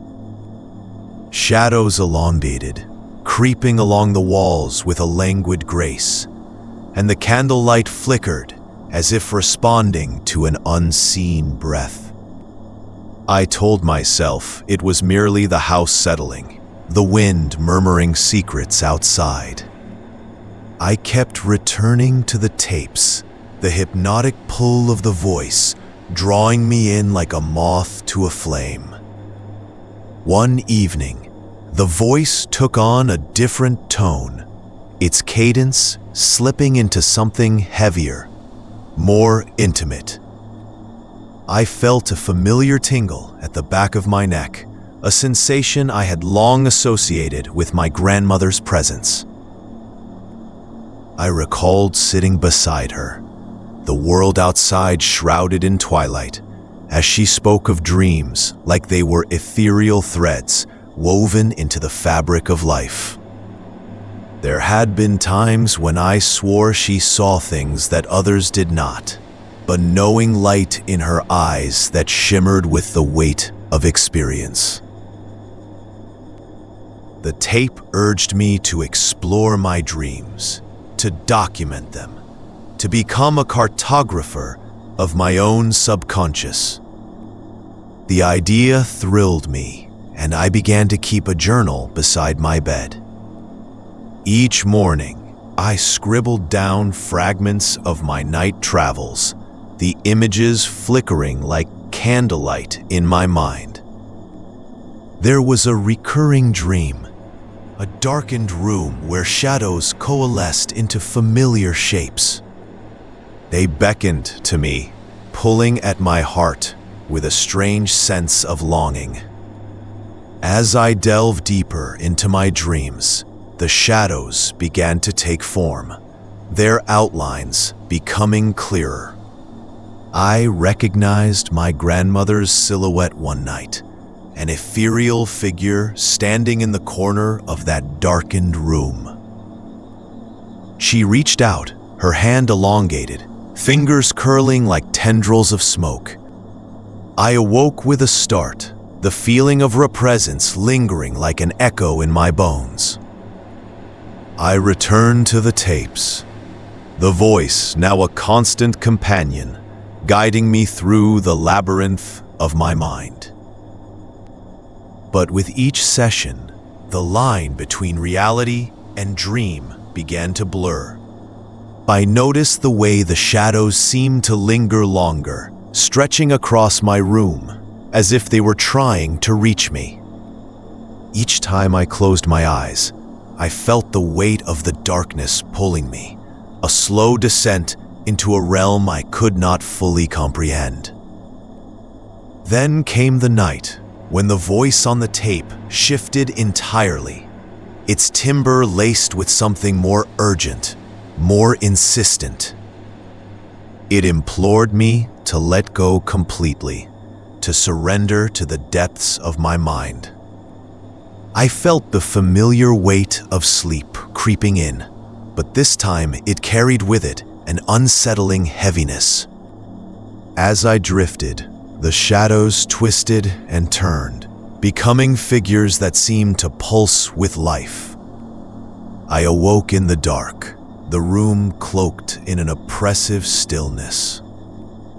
The shadows had shifted, taking on new shapes that loomed closer, their whispers almost audible, a chorus of faint echoes. I remembered the dream journal beside me, the words I had written blending with the shifting darkness. I reached for it, fingers trembling as I turned the pages, the familiar scratch of my pen meeting the paper, now feeling like an incantation. Each entry became a tether, a fragile link to the waking world, but the more I wrote, the more the shadows gathered. I could feel them pressing against the edges of my consciousness, as if they were drawn to the very act of recording. My dreams transformed from gentle landscapes into chaotic mazes, where the familiar became grotesque and twisted. I saw my grandmother again, her face soft and serene, yet her eyes held a glimmer of something darker, a warning I couldn't quite grasp. Days bled into nights, and the world outside faded into a distant memory. I became lost in the cycle of writing and listening, a moth caught in the web of silken threads. My nights filled with vivid encounters, each one a page in a story I struggled to understand. Then, one evening, I found myself in that darkened room again, the shadows coiling around me like living things. In the corner stood a figure, my grandmother, her gaze steady and piercing. I felt an overwhelming urge to reach out, to connect, but as I took a step forward, the shadows surged, a wave of cold that washed over me. They wrapped around my limbs, pulling me back, their whispers now a cacophony of voices, each one vying for my attention. I awoke with a gasp, my heart pounding against my chest. The journal lay open beside me, the last entry scrawled in a frantic hand, but the words were now a blur, indecipherable in the dim light.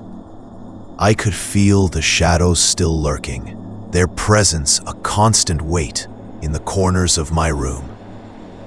I looked around, searching for a sign that I was still grounded in reality, but the candle had burned down to a stub, the room steeped in darkness.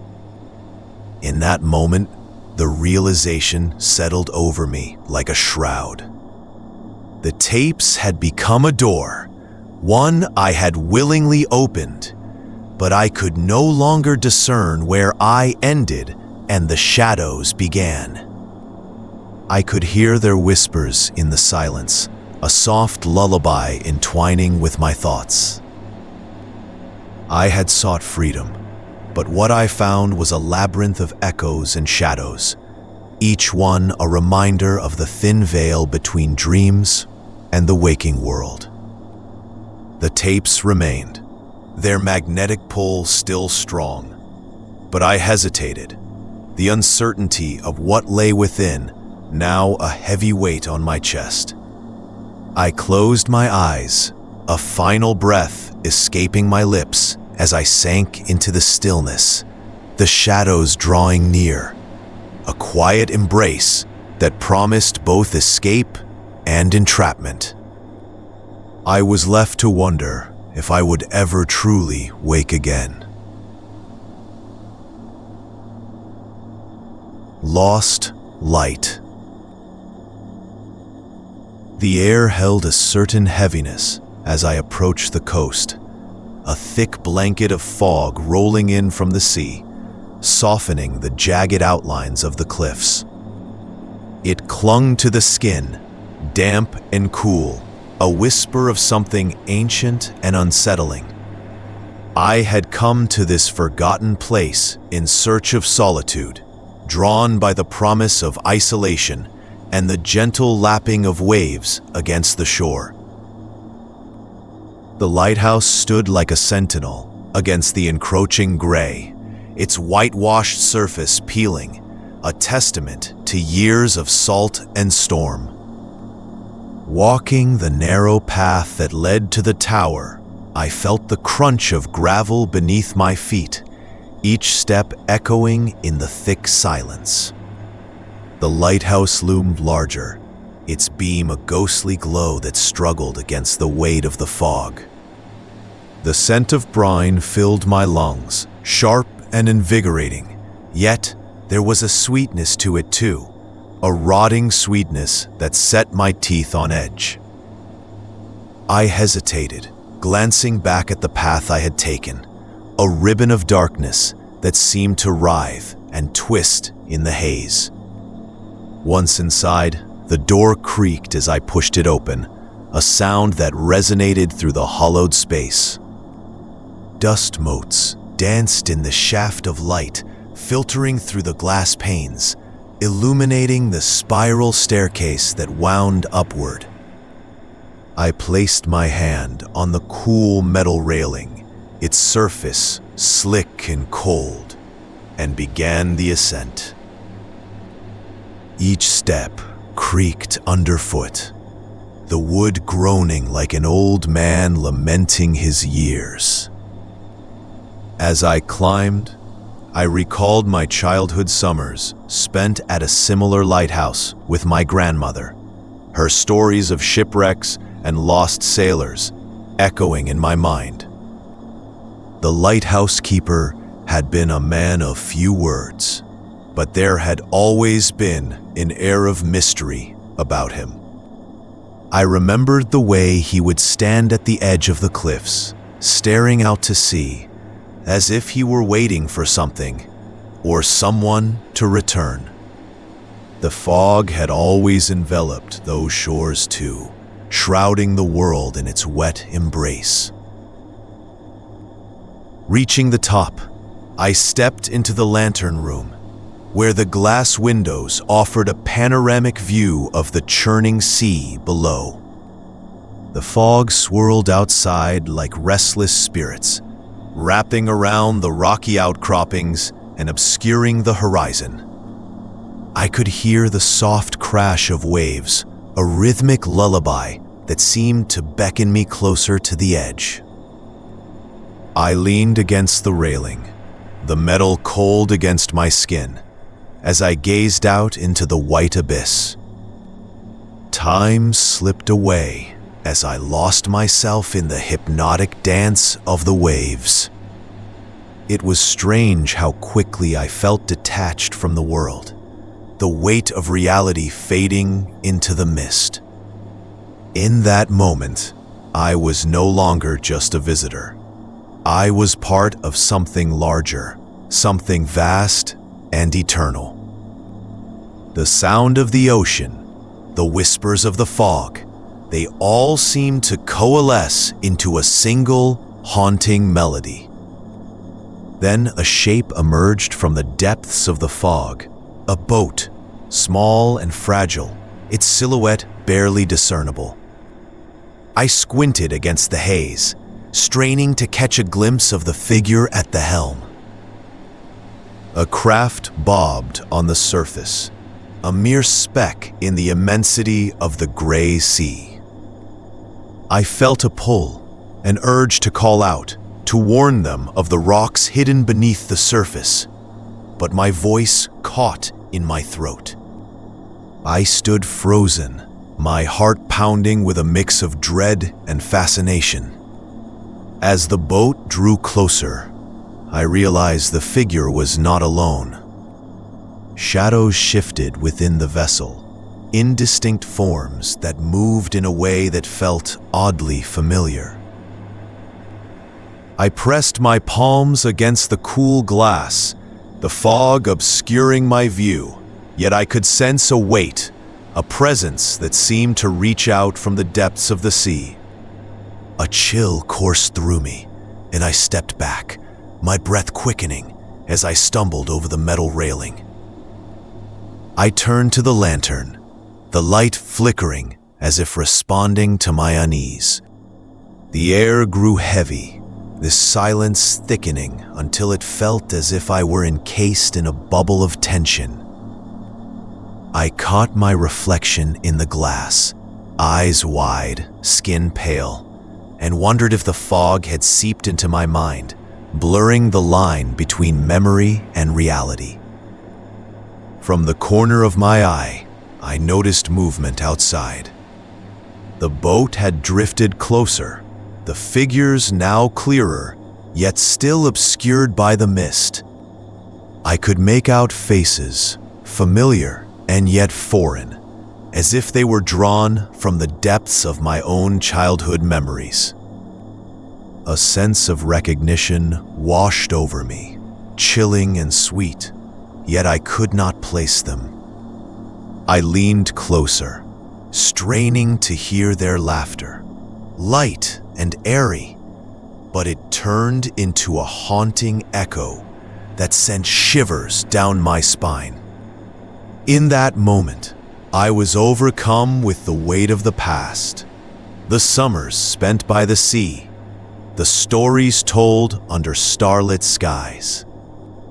Each wave that crashed against the rocks seemed to whisper their names, and I felt a rush of longing, but desperate need to grasp the fleeting moments that had slipped away like sand through my fingers.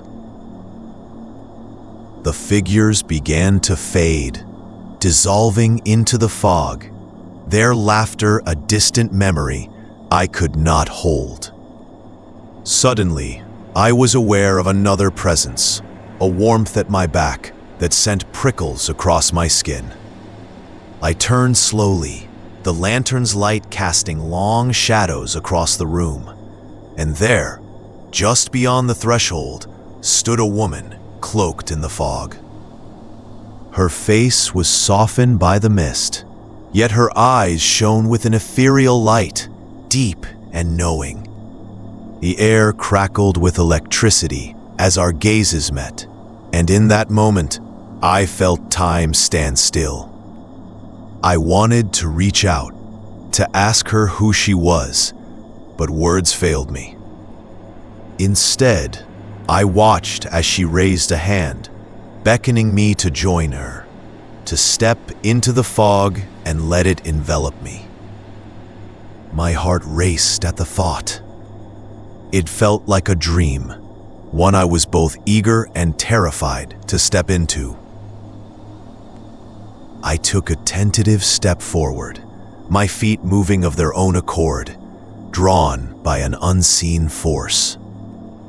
The moment I crossed the threshold, the world shifted.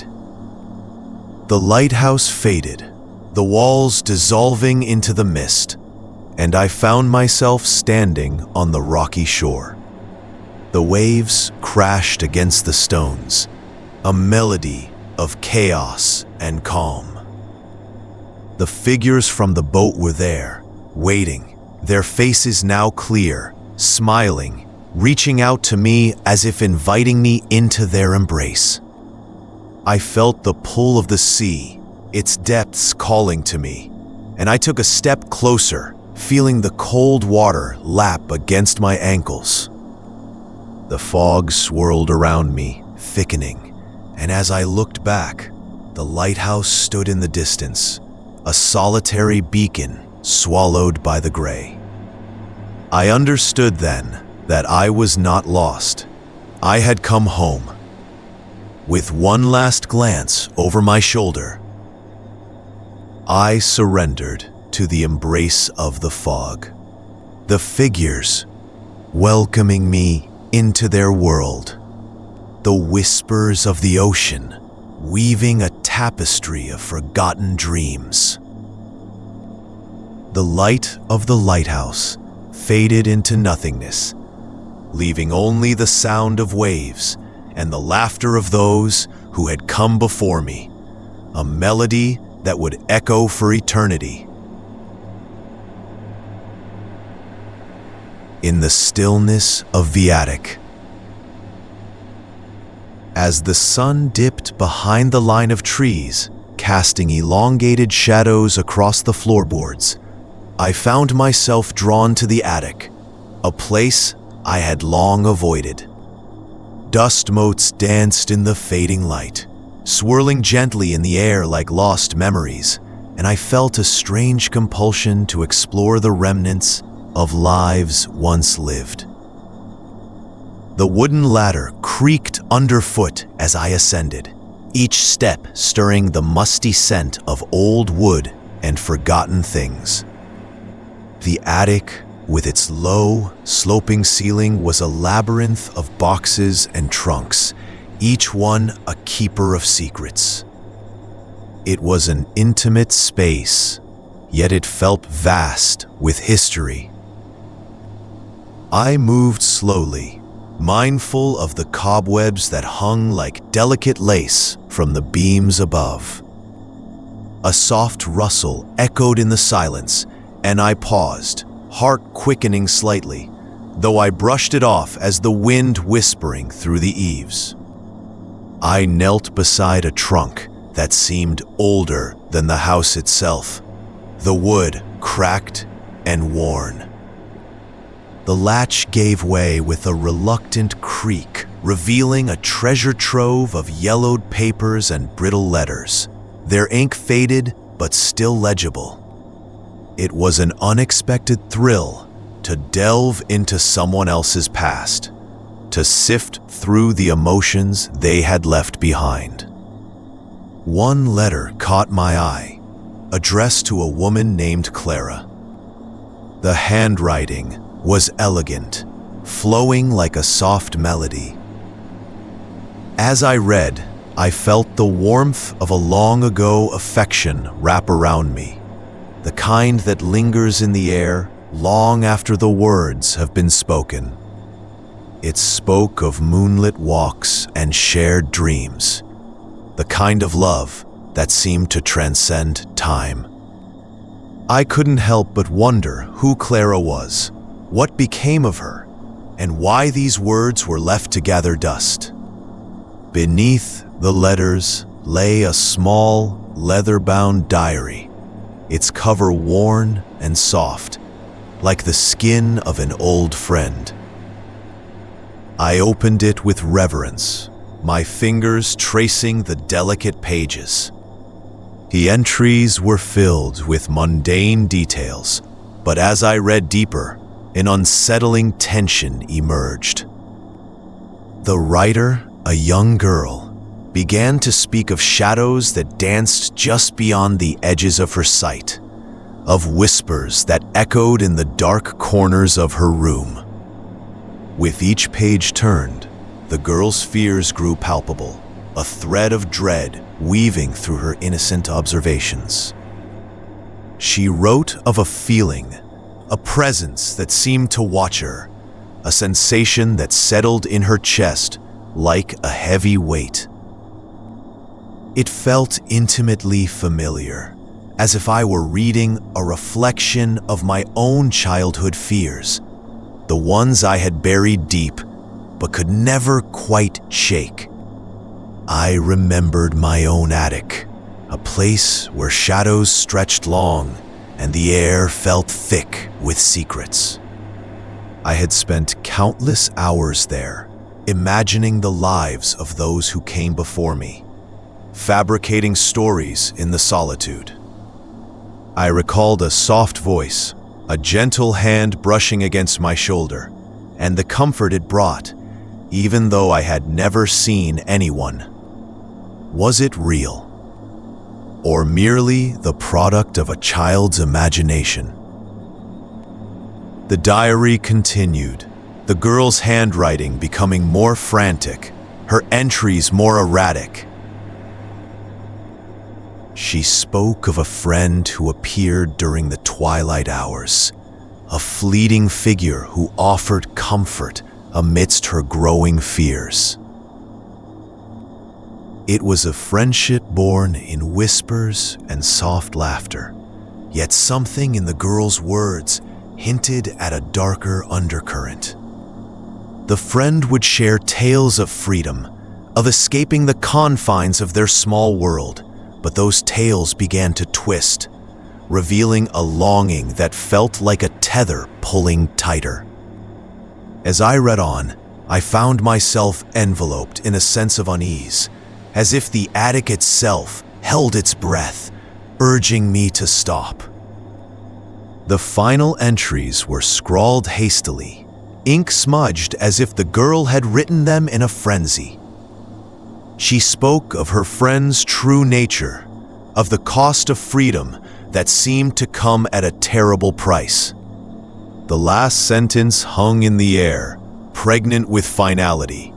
I will go and I will be free. A chill ran down my spine as I closed the diary, its weight heavy in my hands.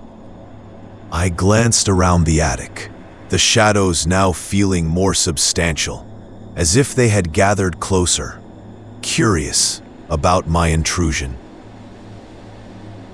It was an unsettling sensation, as if I had awakened something long dormant. I shifted my gaze to the trunk, suddenly aware of the silence that had settled around me, thick and oppressive. In that stillness, I felt an echo of the girl's fear, a whisper of her uncertainty. It was as if the attic had absorbed her emotions, keeping them alive within its walls. I stood slowly, the floor creaking beneath me, and made my way back to the ladder, a sense of urgency propelling me forward. The stories of the past felt too close, too real, and I could not shake the feeling that I was not alone. As I descended, a flicker of movement caught my eye, a shadow darting just beyond the periphery of my vision. I paused, heart pounding, and turned my head, half expecting to see a figure standing behind me. But there was nothing, only the stillness of the attic, the dust settling around me like a shroud. I hurried down the last rungs, the air outside the attic suddenly feeling fresher, more alive. I closed the door behind me, the latch clicking shut with a finality that brought a moment of relief. Yet, as I stood in the hallway, I couldn't shake the feeling that the attic was still watching, that the shadows lingered just beyond the door, whispering secrets only they could understand. Days passed, and the attic remained locked, a place I could not bring myself to revisit. I could feel the pull of the diary, the unfinished story echoing in my mind. It became a quiet obsession, a thread woven into the fabric of my daily life. I would find myself staring at the door, wondering about Clara, about the girl who had sought freedom and the cost it had exacted. One night, unable to resist, I crept back to the attic. The air was thick with anticipation, and as I climbed the ladder, I could feel the weight of the past pressing down on me. The shadows seemed to pulse with life, and I hesitated at the top, the door looming before me like a portal to another world. I opened it slowly, the hinges creaking in protest, and stepped inside. The trunk sat waiting, as if it had missed me. I reached for the diary, a sense of urgency flooding through me. Perhaps I could find a way to understand, to piece together the fragments of the girl's story. But as I opened the diary, the words began to blur and twist, the ink seeming to shift under my gaze. I could hear the faintest of whispers curling around me, an intimate conversation of shadows that felt achingly familiar. In that moment, I understood that the attic was not just a keeper of secrets. It was a living entity, a space where the past intertwined with the present. And as the shadows gathered around me, I felt the weight of their gaze, the tug of their stories pulling me closer. In that stillness, I realized that freedom had never been a destination, but a haunting embrace, and I stood at the precipice, caught between what had been and what might come. Autumn's embrace. The air was thick with the scent of damp earth and fallen leaves, a rich tapestry of decay that hung low over the orchard. I had returned to the family farm after years away, a quiet retreat in the hushed embrace of late September. The trees, laden with apples that had begun to blush crimson, stood sentinel against the horizon, their gnarled limbs arching as if to shield secrets that had long since rooted themselves in the soil. The barn sat at the far end of the property, worn and weathered, its wooden slats darkened by years of rain and sun. I remembered long afternoons spent there, the sweet smell of hay filling the air as I helped my father stack bales for the winter. Each visit to the farm pulled me deeper into a well of nostalgia, but the barn held a different kind of memory, one that nestled in the back of my mind like a whisper, elusive yet persistent. As I made my way through the orchard, the soft crunch of leaves underfoot punctuated the quiet.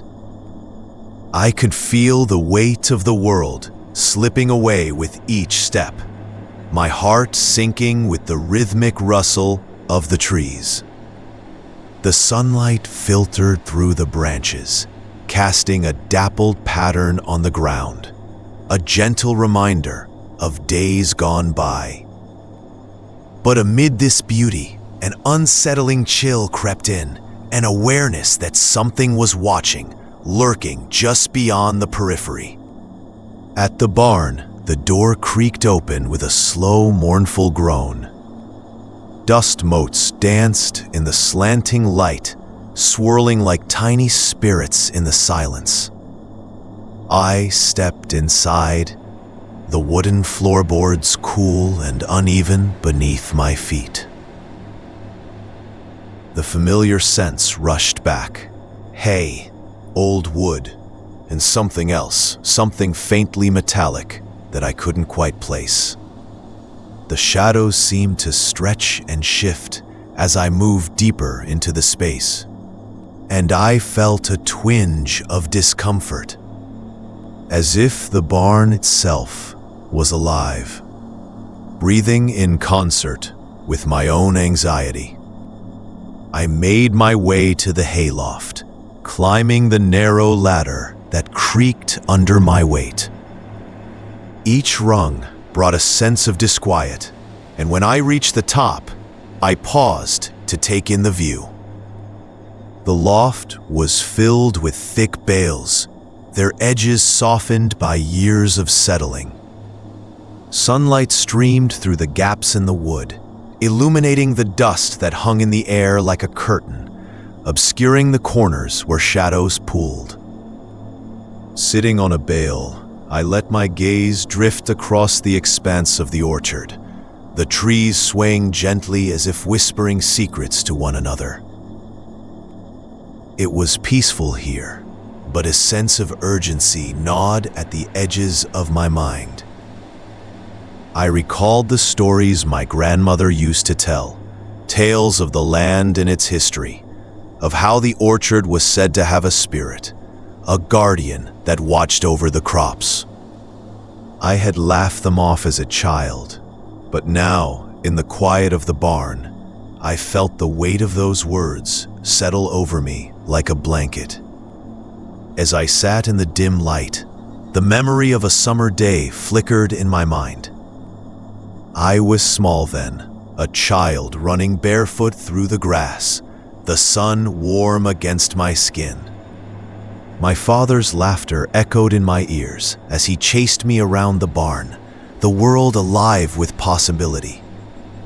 But there was something else too, a figure lingering just beyond the trees, a woman dressed in white, her features obscured by the dappled light. I had thought nothing of it at the time, just a figment of childhood imagination. But now, that memory felt different, heavy with unspoken truths. The air grew still, and the sunlight dimmed as clouds gathered on the horizon. I could hear the faint rustle of leaves, a sound that felt almost like a breath. I turned my gaze back to the orchard, and for a moment I thought I saw her again. The woman in white, standing between the trees, her hair cascading like a veil. I blinked, and she was gone, leaving only the swaying branches as evidence of her presence. A shiver ran down my spine, a ripple of awareness that something was not quite right. Evening fell quickly, the sky transitioning from gold to deep indigo, shadows creeping in around the barn. The quiet felt heavier now, pregnant with expectation, and I rose from my perch, the hay prickling against my skin. I descended the ladder, each step reverberating in the stillness, and made my way outside. The orchard was transformed in the twilight, the trees now looming giants against the dimming sky. I walked the narrow path between the rows, my fingers brushing against the rough bark, feeling the pulse of life within. But as I moved deeper, the sense of dread grew, the air thickening with an unnameable tension. I paused beneath one of the trees, the branches heavy with fruit, and reached up to pluck an apple. Its skin was smooth and cool against my palm, but the moment I took a bite, a jolt of discomfort shot through me. The taste was sweet, yet oddly metallic, a flavor that sent a shiver through my bones. I spat it out, the remnants rolling in the dirt, and felt the weight of unseen eyes upon me. The orchard was silent, the gentle rustle of leaves replaced by an oppressive stillness. I turned, half expecting to find the woman again, but only shadows greeted me. The sense of being watched grew stronger, a prickling sensation at the back of my neck, urging me to leave, to run. Yet I stood rooted, caught in a web of memories that wrapped around me like the vines of the orchard. Then, from the corner of my eye, I caught a flicker of movement. I turned, and there she was, the woman in white, standing among the trees. Her expression was one of sorrow, her mouth moving in a silent plea. I wanted to call out, to ask her what she needed, but the words caught in my throat. She lifted her hand, pointing toward the barn, and in that moment, I understood. She was not just a ghost of memory, but a guardian of this place, a harbinger of the unquiet past. I stumbled backward, the weight of her gaze pressing down on me. The barn loomed in the distance, a silhouette against the darkening sky, and I felt the pull of it, a gravitational force that anchored me to the earth. The stories flooded back, the ones I had dismissed, the warnings of a history that was alive, that could reach out from the soil and draw me in. I turned to flee, the orchard stretching before me. But as I ran, the trees closed in, their branches clawing at the air. I could feel the ground beneath me shift, the very essence of the farm shifting like a tide. I burst through the orchard's edge, heart pounding, breath ragged, and the barn stood before me, a monolith of wood and shadow. As I approached, the door swung open on its own, revealing the dark interior. The musty scent of hay mixed with something sharper, something that echoed of the past. I stepped inside, compelled by an unseen force, and the door shut behind me with a finality that resonated through the stillness. The barn was silent, the air thick with expectation. I was not alone. The shadows shifted, and from the corner of my eye, I saw her again, the woman in white, standing just beyond the threshold of light. She looked at me, and I felt the weight of her sorrow, the burden of 1,000 untold stories. I understood now that the orchard, the barn, the very ground I stood upon, were woven with threads of memory and loss. Room 313. I stood before the hotel, its facade a testament to a time long forgotten. The weathered bricks crumbled in places, and the iron railing that bordered the staircase twisted like gnarled fingers reaching for the ground. I had come to this place seeking solitude, an escape from the cacophony of my life. But as I entered, a quiet unease settled upon my shoulders, like an unwelcome cloak. The lobby was dimly lit, the air thick with the musty scent of aged wood and time-worn upholstery. A worn carpet, frayed at the edges, muffled my footsteps as I approached the front desk. The clerk, an elderly man with thinning hair and a weary smile, regarded me with eyes that seemed to have seen too much. He handed me a brass key, its surface cool and heavy against my palm, and gestured toward the staircase that spiraled upwards into shadow. Room 313, I noted, etched into the key like a whisper of its own. A chill danced along my spine as I climbed the stairs, each step echoing softly in the stillness. The walls were lined with faded photographs, their subjects gazing out with expressions that danced between joy and sorrow. I could feel them watching me, their eyes lingering just a moment too long before I turned away. As I reached the third floor, the corridor stretched before me, a narrow passageway lit by a flickering bulb overhead. The air grew colder here, and an inexplicable weight settled in my chest. I passed several doors, their numbers barely visible through the layers of dust. The wood creaked beneath my touch, and I could almost hear the muffled echoes of lives once lived behind those closed barriers. When I reached room 313, the door appeared to inhale softly, as if it were alive. I pushed it open, the hinges protesting with a low groan. Inside, the room was dimly lit, the curtains drawn tight against whatever light dared to intrude.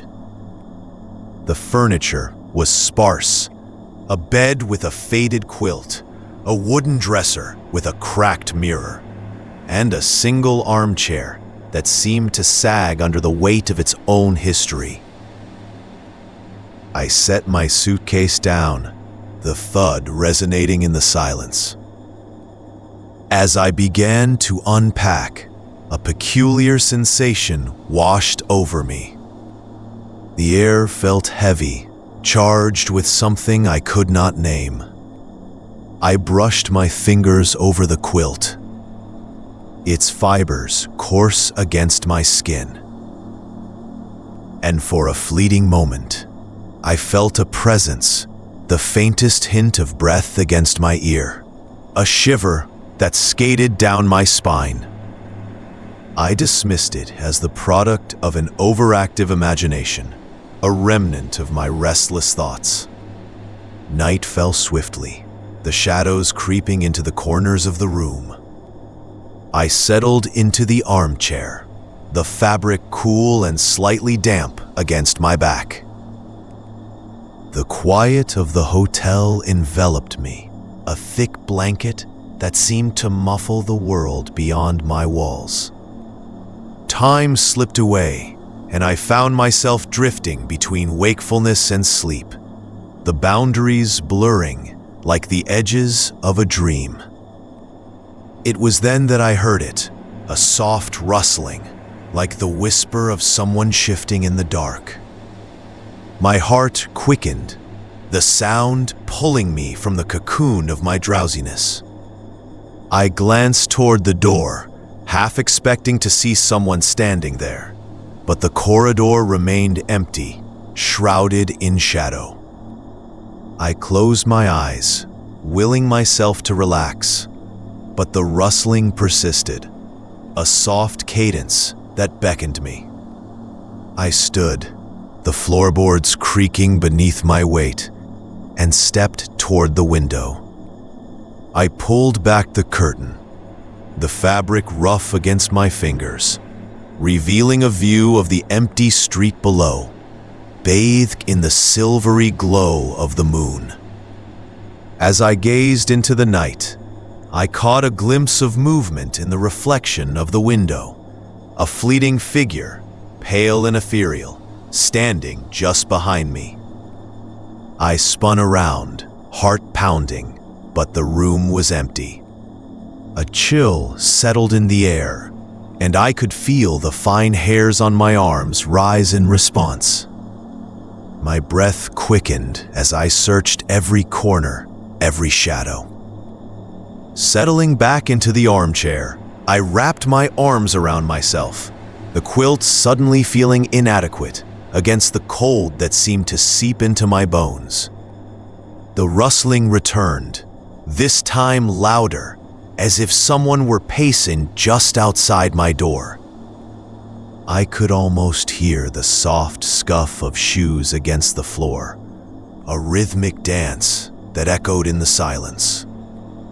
With each passing moment, the weight of the room pressed down upon me, and I felt the walls close in, a claustrophobic embrace that stifled my breath.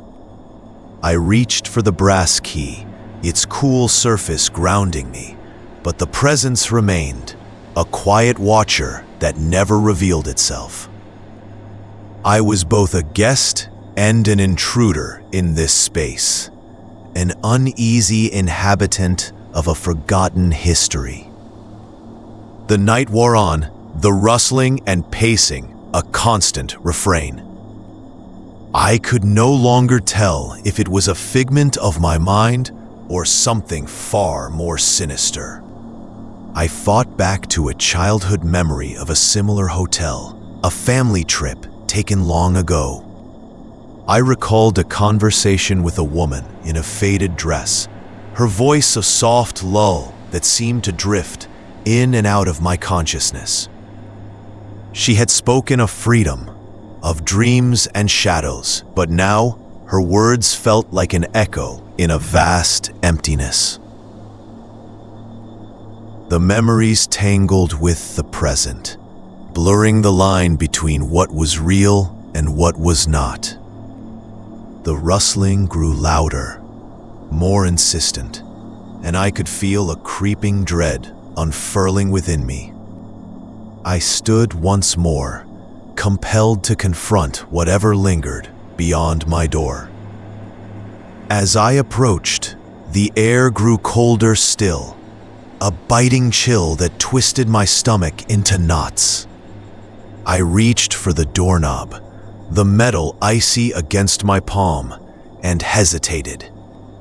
I could hear the faintest sound, a whisper that seemed to beckon me closer. I took a breath, steeling myself, and turned the knob. The door swung open to reveal the darkened corridor, empty and silent, save for the distant sound of water dripping somewhere far away. I stepped out, the threshold feeling like a leap into the unknown. The corridor stretched out, shadows pooling in the corners, and I felt an urge to explore, to follow the faint echoes that danced just out of reach. I moved down the hall, my footsteps muffled against the worn carpet, the air thick with anticipation. As I walked, the atmosphere shifted, growing heavier with each step. I passed by the other rooms. Their doors closed tight, but I could sense a presence behind each one, a congregation of memories, of lives intertwined and long forgotten. It was as if the hotel held its breath, waiting for something to happen. I reached the end of the hall, where the light flickered weakly. Room 314 loomed before me, its door slightly ajar. A faint glow spilled from within, beckoning me closer. The rustling intensified, a sound that now felt like it belonged to me, urging me forward. I pushed the door open, heart racing, and stepped inside. The room was filled with an otherworldly light, illuminating the dust motes that danced in the air. The furniture was covered in sheets, ghostly remnants of a time long past. In the center of the room, a figure stood, its features obscured by the brightness. I felt an overwhelming sense of familiarity wash over me, a connection that transcended time. As I took a step closer, the light dimmed, revealing the woman from my childhood memory. She stood there, serene and ethereal, her eyes locking onto mine with a knowing gaze. A swell of emotion surged within me, memories. That was tonight's collection from Dr. Gloom. If it kept you company, consider liking, sharing, and subscribing. Rest well and dream deeper.